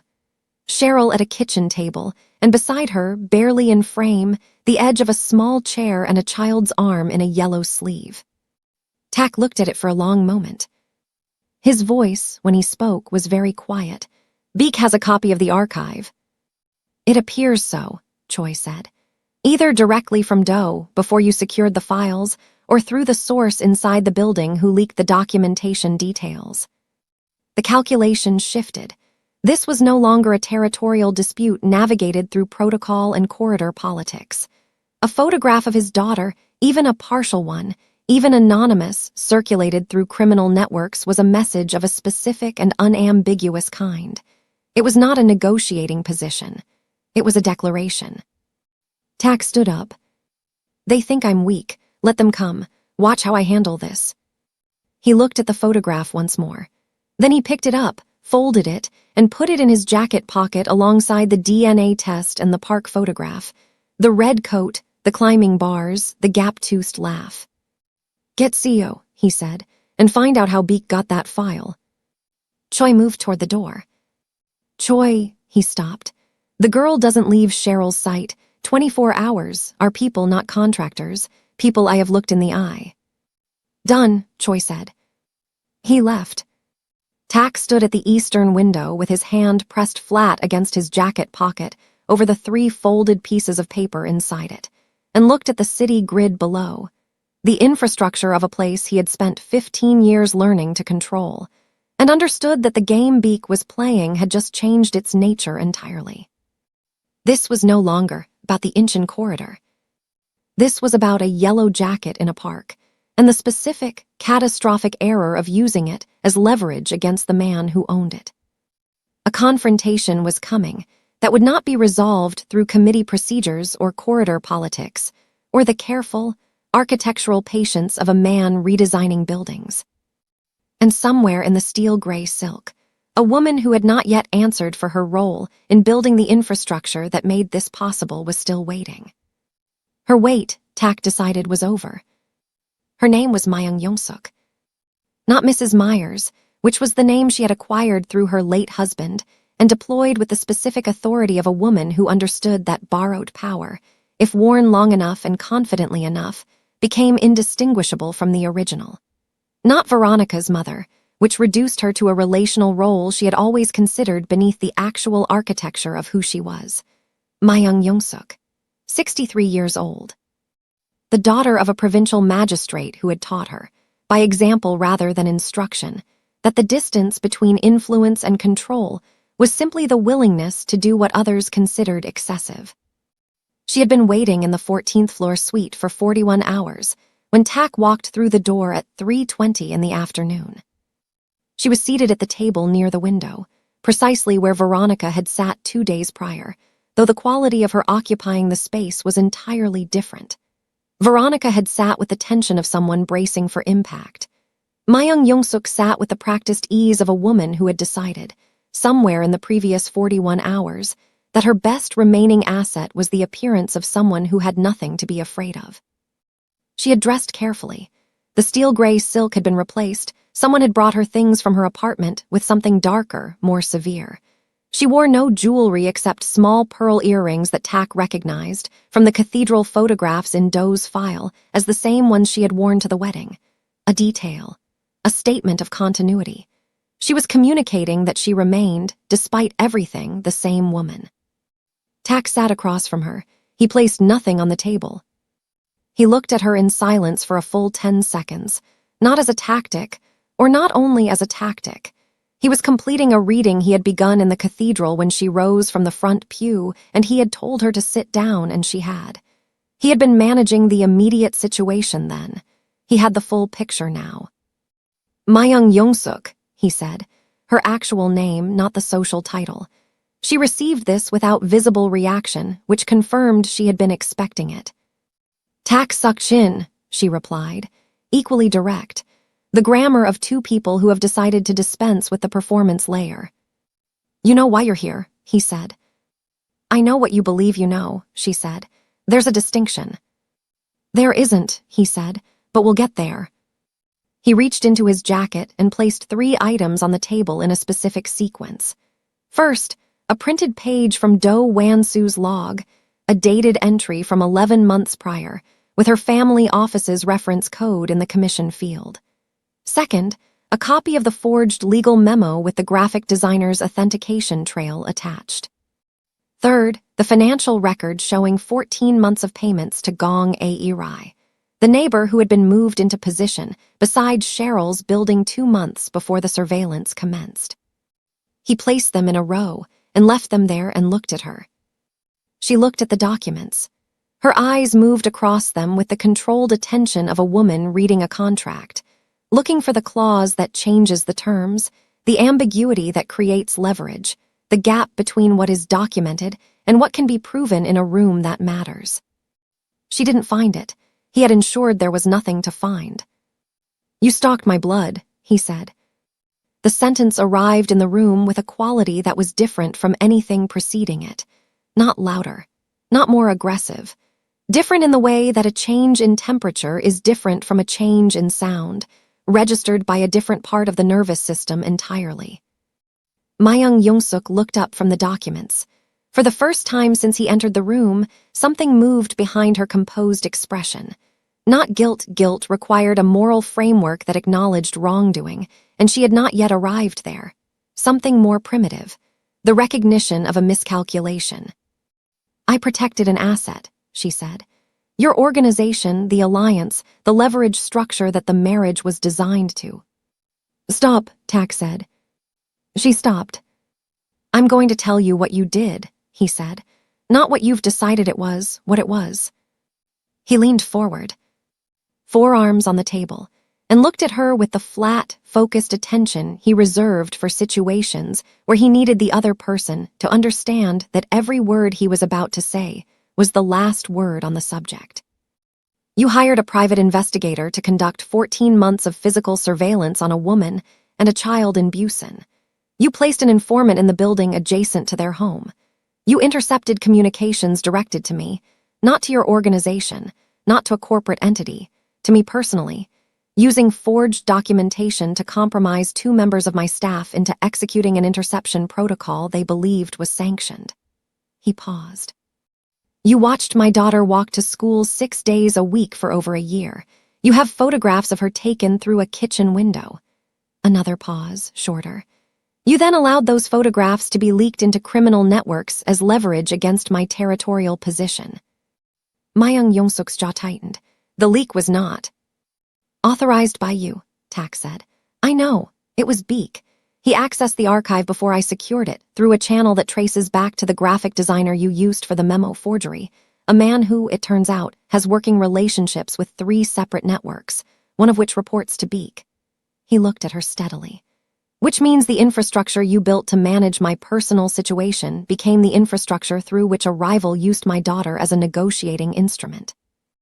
That is the consequence of your architecture. Here is something worth understanding, and it applies far beyond this story. When we build systems of control around other people's lives, we rarely account for who else gains access to those systems. Privacy violations are never contained to their original purpose. Every surveillance apparatus, every intercepted communication, every compromised informant creates a structure that others can enter through doors we didn't know we'd left open. The damage rarely stops with the person who built it." The room was quiet. Outside, the Han River caught the afternoon light and held it indifferently. Myung Yongsuk looked at the documents on the table. The precision with which Tak had laid them, the sequencing, the completeness, the absence of any gap she could insert a different narrative into, was communicating something that 41 hours of preparation had not fully prepared her for. She had expected anger. She had prepared for anger, which was manageable, which could be navigated around. She had prepared for negotiation, which was her native terrain.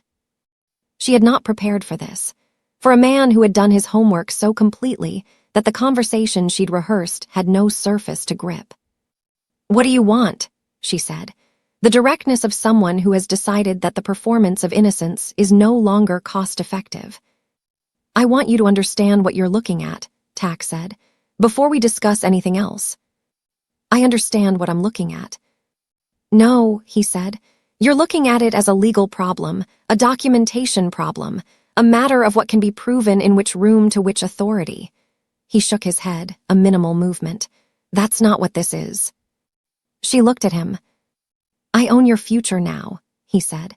"Not as a threat, as a description of a condition that already exists."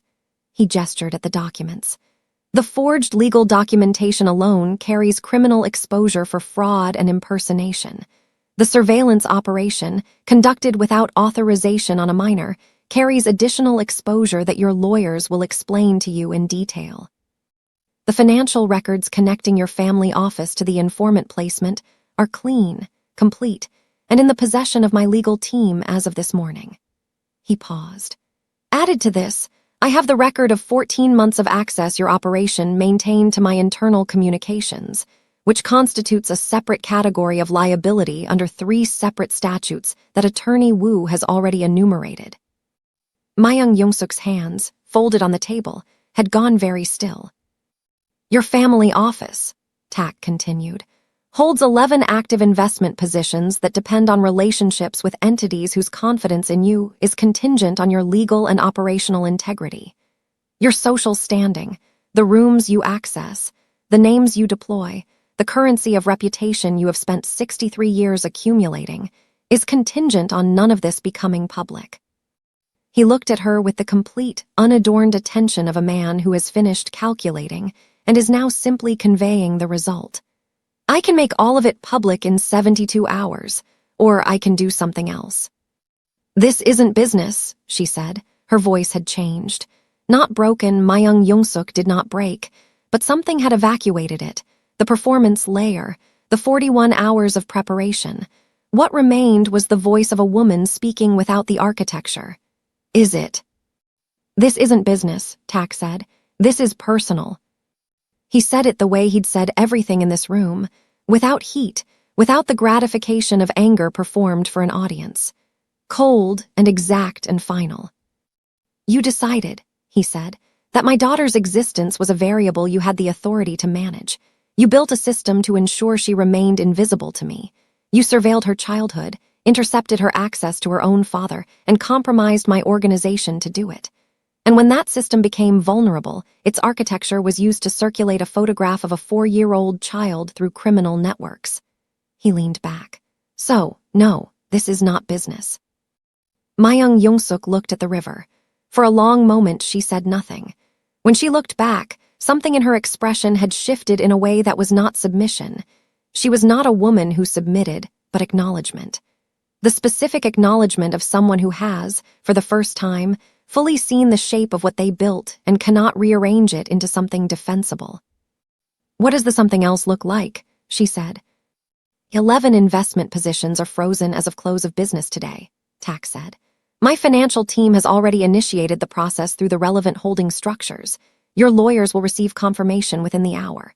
They remain frozen until Attorney Wu's office receives a complete, signed account of every instruction you gave regarding the surveillance operation, every communication with Do Wansu, every direction given to Ryun and to Gong Ae-rai.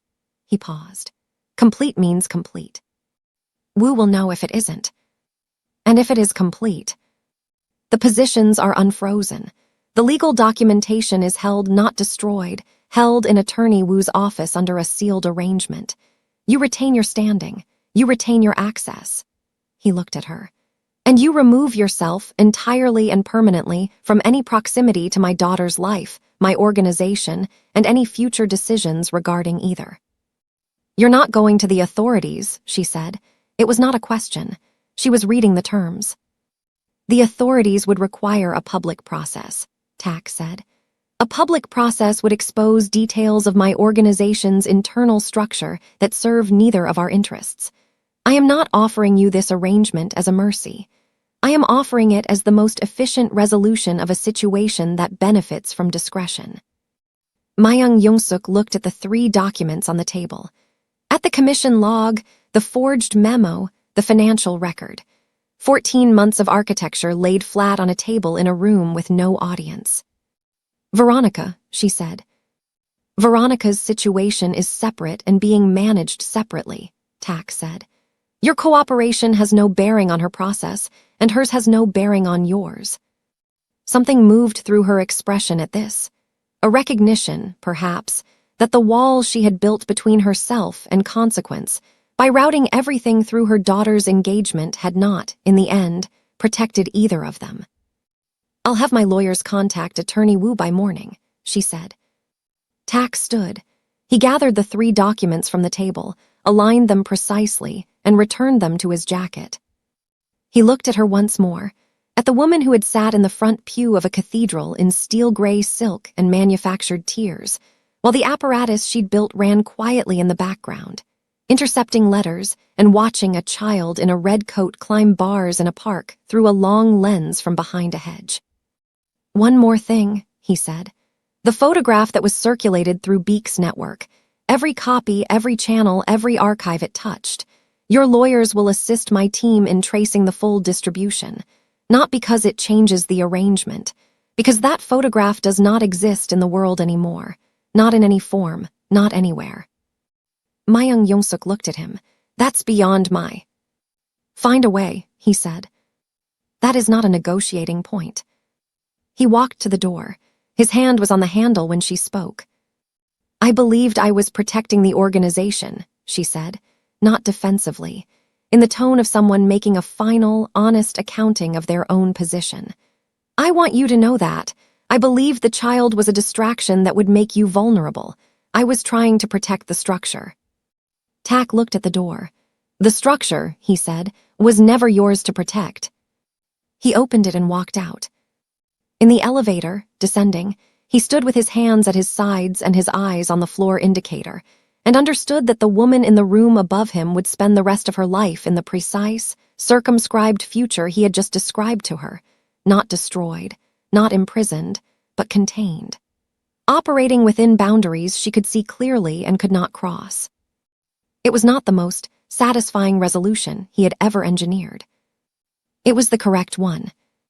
I own your future now. This isn't business, it's personal. The elevator reached the ground floor. Outside, his phone showed a message from Cheryl. Sorry, drew a picture today. She said it was the tall man from the park. I'm sending it. The image loaded slowly. A child's drawing, crayon, the proportions approximate and gloriously indifferent to accuracy. A tall figure with black marks on the neck, 2 oversized hands, and beside the figure, added in a different color as an afterthought, a small yellow shape that might have been a jacket or might have been the sun. Tak looked at it for a long time. Then he walked out of the building into the late afternoon, and for the first time in 9 days, the weight in his chest had shifted from the cold density of a problem to something he still didn't have a category for. He was beginning to think that was all right. The Incheon renewal was in 2 days. And Beek, who had looked at a wedding interrupted and seen weakness, was about to discover the specific, costly error of that assessment. The Incheon renewal meeting lasted 4 hours and 12 minutes. Tak had arrived first. This was deliberate, not the aggressive early arrival of a man asserting dominance, but the quiet early arrival of a man who wanted to know the room before the room filled with other people's agendas. He had walked its perimeter, noted the sight lines, chosen his seat, and been drinking coffee when the first corridor partners arrived at 9:03. Beek came in at 9:17, 2 minutes before the formal start. He was a compact man with the careful grooming of someone who understood that appearance was information, and he entered with the specific calibrated confidence of a person who had spent 2 weeks building toward this room and believed the architecture was in his favor. He looked at Tak already seated at the head of the table and recalibrated in a fraction of a second. Tak watched him do it, watched the micro-adjustment behind the eyes, the rapid reassessment of a man who had expected disruption and found, instead, complete stillness. Tak nodded at him once, the nod of a man acknowledging a colleague, not a threat. Beek sat down.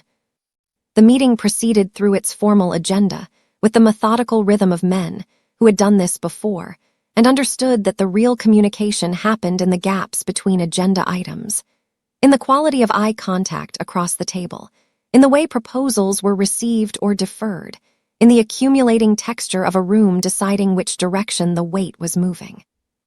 By the second hour, the direction was clear. Tak had contacted each corridor partner personally in the days prior. He had spoken to each of them in their own language, not the language of the organization, but the specific language of each individual relationship, the accumulated vocabulary of years of managed trust.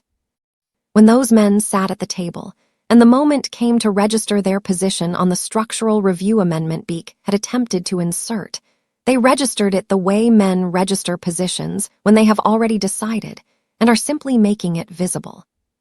The amendment died in the room without a formal vote.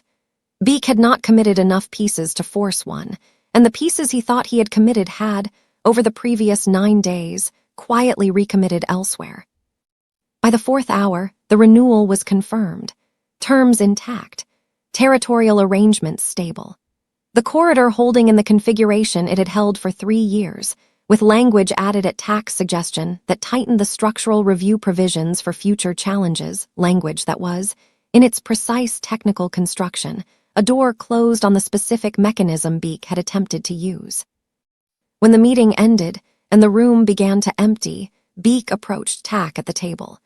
He stood across from him with the contained expression of a man performing the acceptance of an outcome he had not wanted. Well managed, Beek said, the specific 2-word acknowledgement of a man in this industry, Not a concession, not an apology. A reading of what had occurred, delivered with the professional respect due a better executed position. The corridor is stable, Tak said. That serves everyone at this table. Beak nodded. He looked at Tak for a moment with the assessing attention of someone updating their model of a situation. The family matter, he said. I want you to know the photograph circulation was not authorized by you, Tak said. I know. A beat. The individual responsible has been addressed. I know that too, Tak said. My team confirmed it this morning. Something shifted in Beak's expression. The recognition of a man who has just understood that the person across from him has been several steps ahead of this conversation before it began. Then we have no outstanding issues, he said. We have no outstanding issues, Tak confirmed. Beak left. Tak sat at the empty table for a moment. The room had the specific quality of a space that has held significant weight and is now releasing it. A pressure differential, almost physical, in the quiet after the last person exits. He looked at his phone. A message from Cheryl, sent during the second hour of the meeting. She asked about you again this morning. I don't know what to do with that information. I thought you should have it. He read it twice. Then he put the phone in his pocket and sat with the empty room for another 30 seconds before standing and walking out.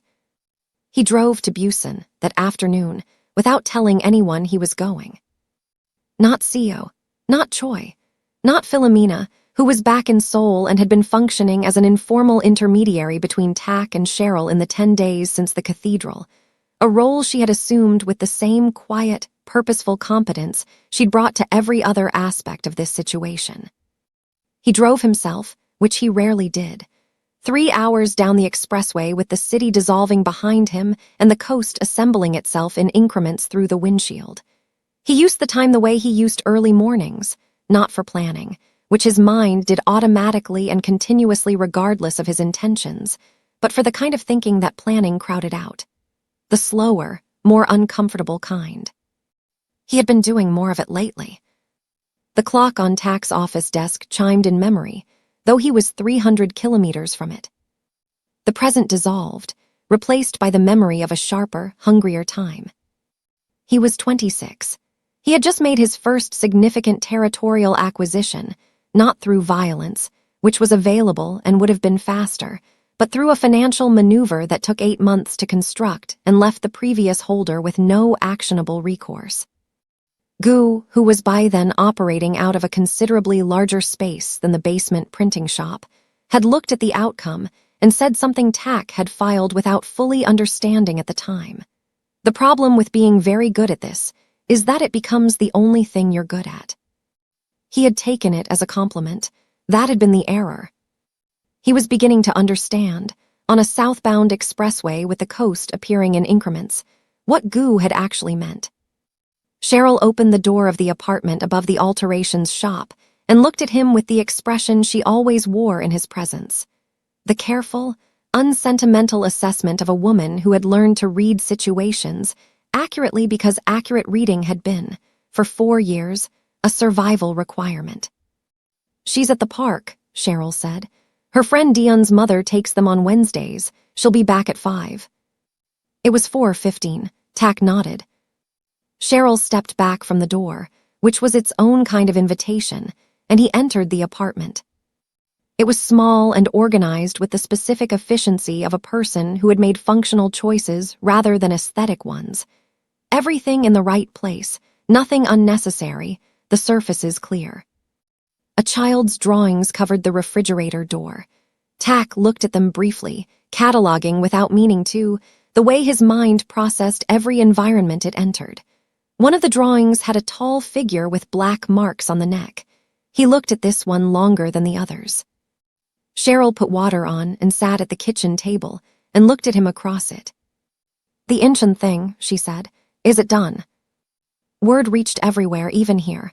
It's done, he said. She nodded. She looked at her hands on the table. Then she looked at him directly with the quality of directness that he had come to understand was simply how she communicated, not confrontational, not strategic. Just honest, the way some people are honest when they have decided that honesty is more efficient than its alternatives. "I can't do both," she said. He looked at her. "That's what you're sitting with," she said. "I can see it. You've been sitting with it since the park." She paused. The question of how a man who runs what you run becomes a father to a child who is afraid of him. The accuracy of it landed without softening. "Yes," he said. "I've been sitting with a different version of the same question," she said. "How I let the man who runs what you run into my daughter's life. How I manage that. What it costs her if I do and what it costs her if I don't." The water boiled. She got up and dealt with it and returned with 2 cups and set one in front of him and sat back down. "She asked about you 4 times this week," she said. 4-year-olds don't sustain interest in things that don't matter to them. Everything they don't care about disappears immediately. You haven't disappeared. Tack looked at the cup. "She was afraid of me in the park." "For about 10 seconds, Cheryl said. "Then she asked if you were scared of high places and decided you were probably acceptable." She looked at him with something that was not quite amusement but occupied adjacent territory. "She has your judgment. She makes fast assessments and then she's done. She doesn't relitigate." He looked at the refrigerator, at the drawing, at the tall figure with the black marks on the neck, rendered in the glorious imprecision of a child who draws what she sees rather than what she knows she's supposed to see. "The girl needs a father," he said, "not a boss." Cheryl held his gaze. "Yes," she said simply. "Those are not the same skill set."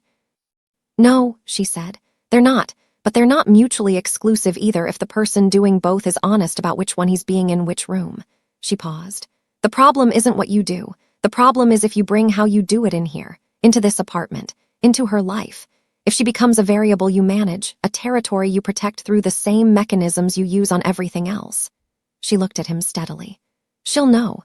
Children always know when they're being managed rather than loved. They don't have the language for it, but they feel it in their bodies, and they spend the rest of their lives not knowing why they feel hollow around certain people." Tack absorbed this. "I know," he said. "I need you to know it more than abstractly," she said.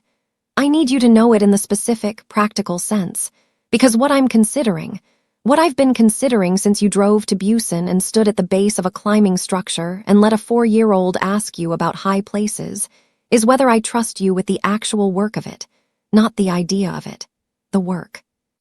He looked at her. "What does the work look like from where you're standing?" She considered the question with the seriousness it deserved. "Wednesdays at the park, dinner here twice a month to start. She leads the pace, if she wants more. If she pulls back, you give her the space without making it about you." She paused. "You don't bring security into this building. You don't make decisions about her life using the same framework you use for the organization. And when something frightens you about her safety, and things will, given what you do, you come to me with it as a parent, not as a boss." "And the organization," he said. "The reality of it, how do you manage that with her?" "The same way I've managed your absence for 4 years," she said. "Age-appropriately and honestly, she knows the world has complicated people in it. She doesn't need to know the specifics of your complications until she's old enough to hold them." A beat. "That's my call to make, not yours, not yet." Tack was quiet for a moment. Then, "That's fair." Cheryl looked at him with something that shifted slightly, not warmth exactly, not trust yet, but its precursor. The willingness to consider that trust might eventually be available. "One more thing," she said. "Veronica," he said. She blinked. He had read it correctly. "Goodbye, Veronica," he said, not to Cheryl, to the space, to the version of his life that had been built on the framework of acquisition and strategic alliance and the management of human beings as variables. That's already done. Cheryl looked at him for a long moment. Then she nodded once, with the specific finality of a woman closing a door on a question she has been carrying. The sound of feet on the stairs outside came through the apartment door, small, uneven, the particular rhythm of a child taking stairs at the pace their legs dictate rather than the pace efficiency would suggest. The door opened. Sari came in still wearing the yellow jacket, carrying something in both hands, a pine cone, held with the careful reverence of a significant discovery.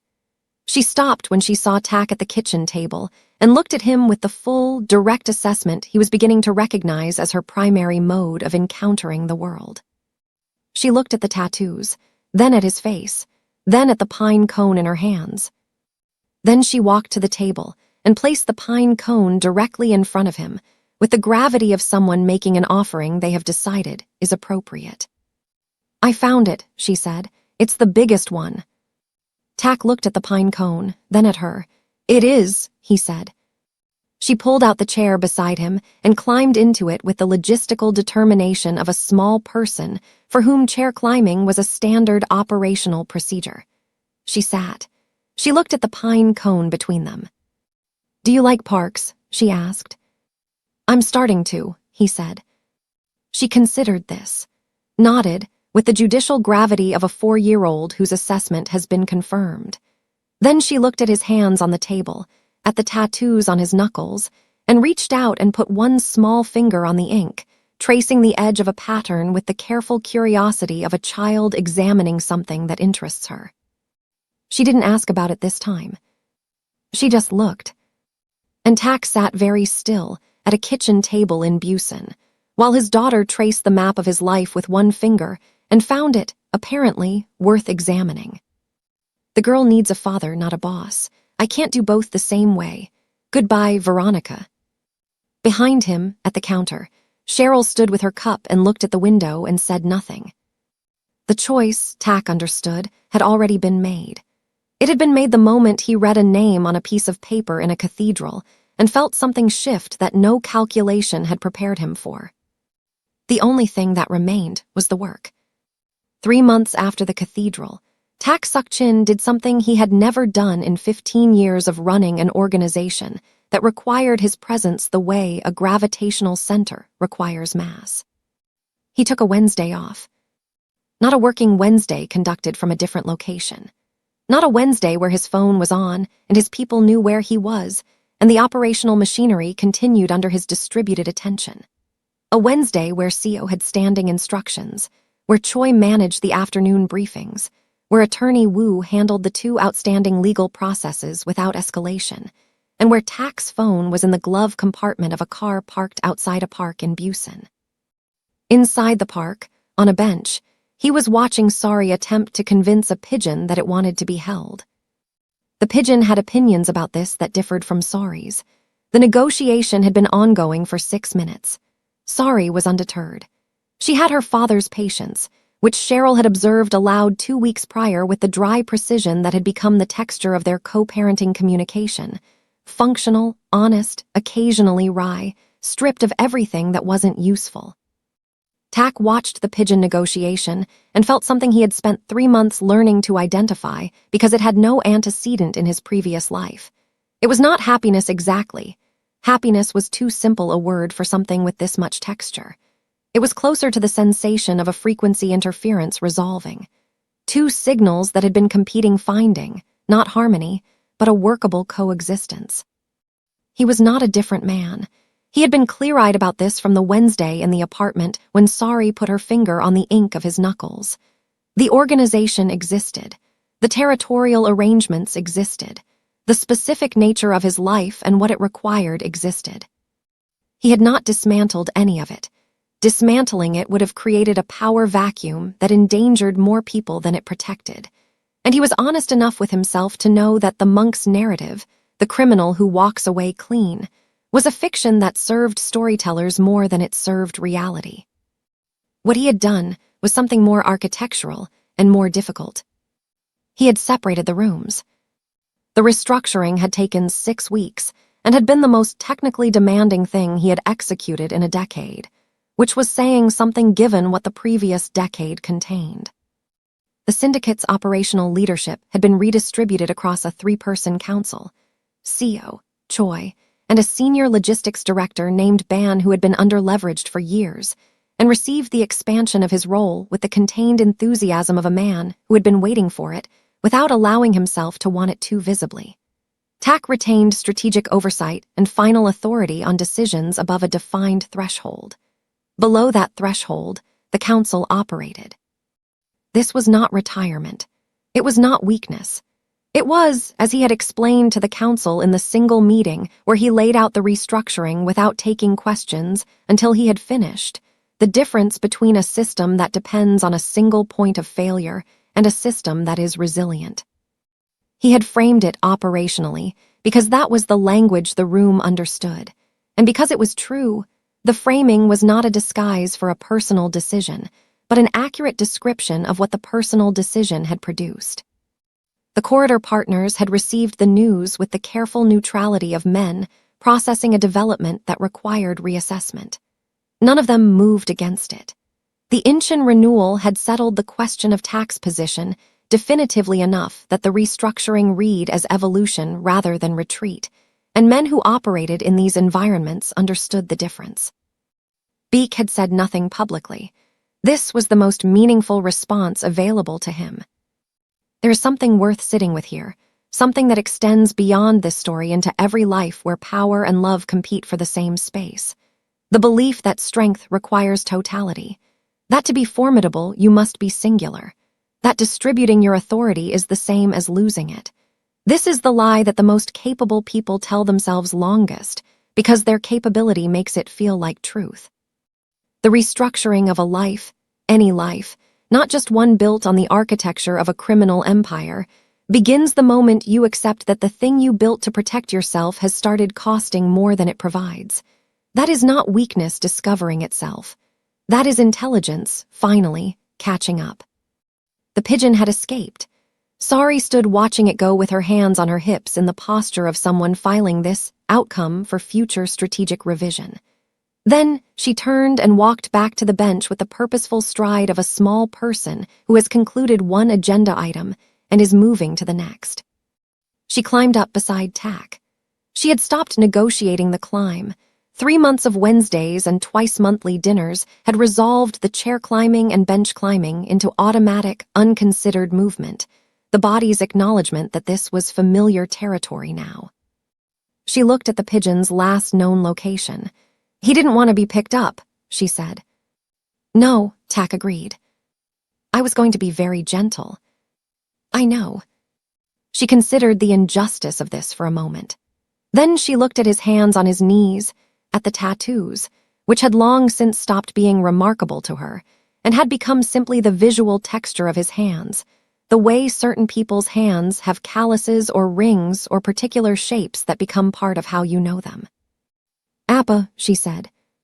It was the first time she had said it without the slight hesitation that had preceded it for the first 2 months, the quarter-second pause of a child trying on a word to see if it fit before committing to its full weight. Today it arrived without pause, without test.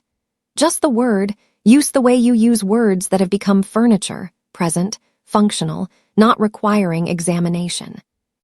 Something moved through Tak's chest that he had learned, over 3 months, not to try to contain or categorize or process into something manageable. He let it move. Yes, he said. Is the park going to be here next Wednesday? Yes. And you're coming. Is he coming back? Yes, he said, always. She received this with a nod, the judicial nod he had come to understand as her primary register of satisfied assessment, and looked back at the park with the proprietary interest of someone surveying familiar territory. A sparrow landed near the climbing structure. She watched it with the focused attention of a child already formulating a revised approach to the bird diplomacy problem. Tak looked at the park. At the ordinary Wednesday afternoon of it, 2 other families, a man reading on a bench at the far end, the late autumn light coming through the trees at the angle that flattered everything. He had sat in rooms where decisions were made that restructured the economic infrastructure of entire districts. He had negotiated under conditions of genuine physical danger with men who considered violence a primary language. He had built, across 15 years, a position of such comprehensive authority that even the people who wanted to dismantle it had learned to approach it with respect. None of it had produced anything that felt like this. A new kind of power. Not the power of control, which he had understood since 23. Not the power of resource, which he had built methodically and defended consistently. Something quieter than either. something that didn't require defending because it didn't present itself as a position to be challenged. The power of a Wednesday afternoon, of a word used without hesitation, of a pine cone placed on a kitchen table by small hands as a considered offering.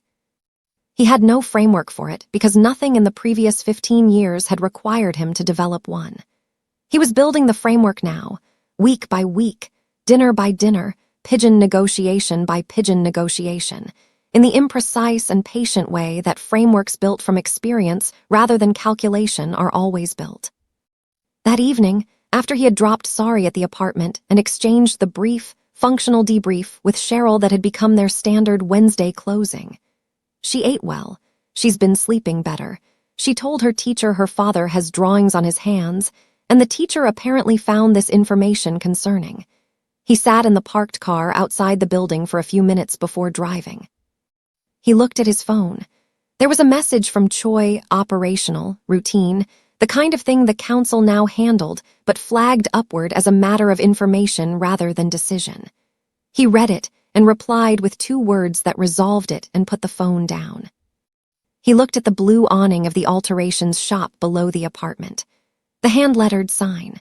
The light on in the window above, where Cheryl was putting sorry to bed through the particular logistical complexity of bedtime with a 4-year-old who had opinions about the number of stories required.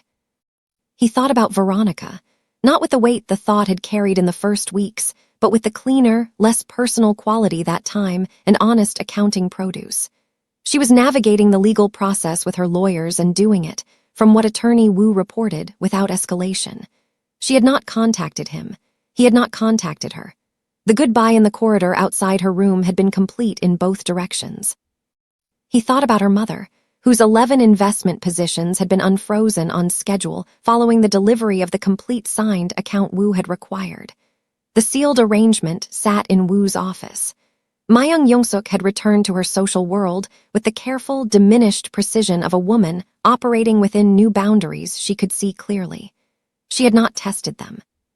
He thought about Philomena, who had returned to a version of her ordinary life with the particular, earned exhaustion of someone who has completed a very long mission and is relearning what ordinary costs. He had ensured she was compensated, not as a transaction, but as the acknowledgement of something that deserved acknowledgement.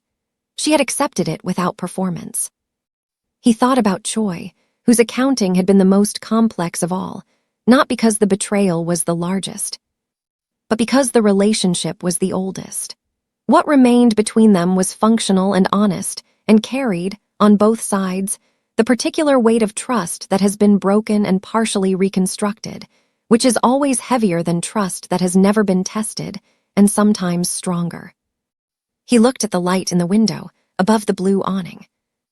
Then he picked up his phone and opened the drawing Cheryl had sent him the week before Sari's latest, produced at the kitchen table during the dinner visit.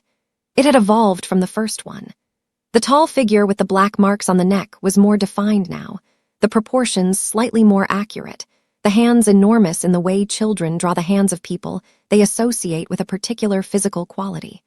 Beside the tall figure was a smaller figure in yellow. Between the 2 figures, rendered in careful, deliberate crayon, the child had drawn a line connecting their hands. He looked at this for a long time.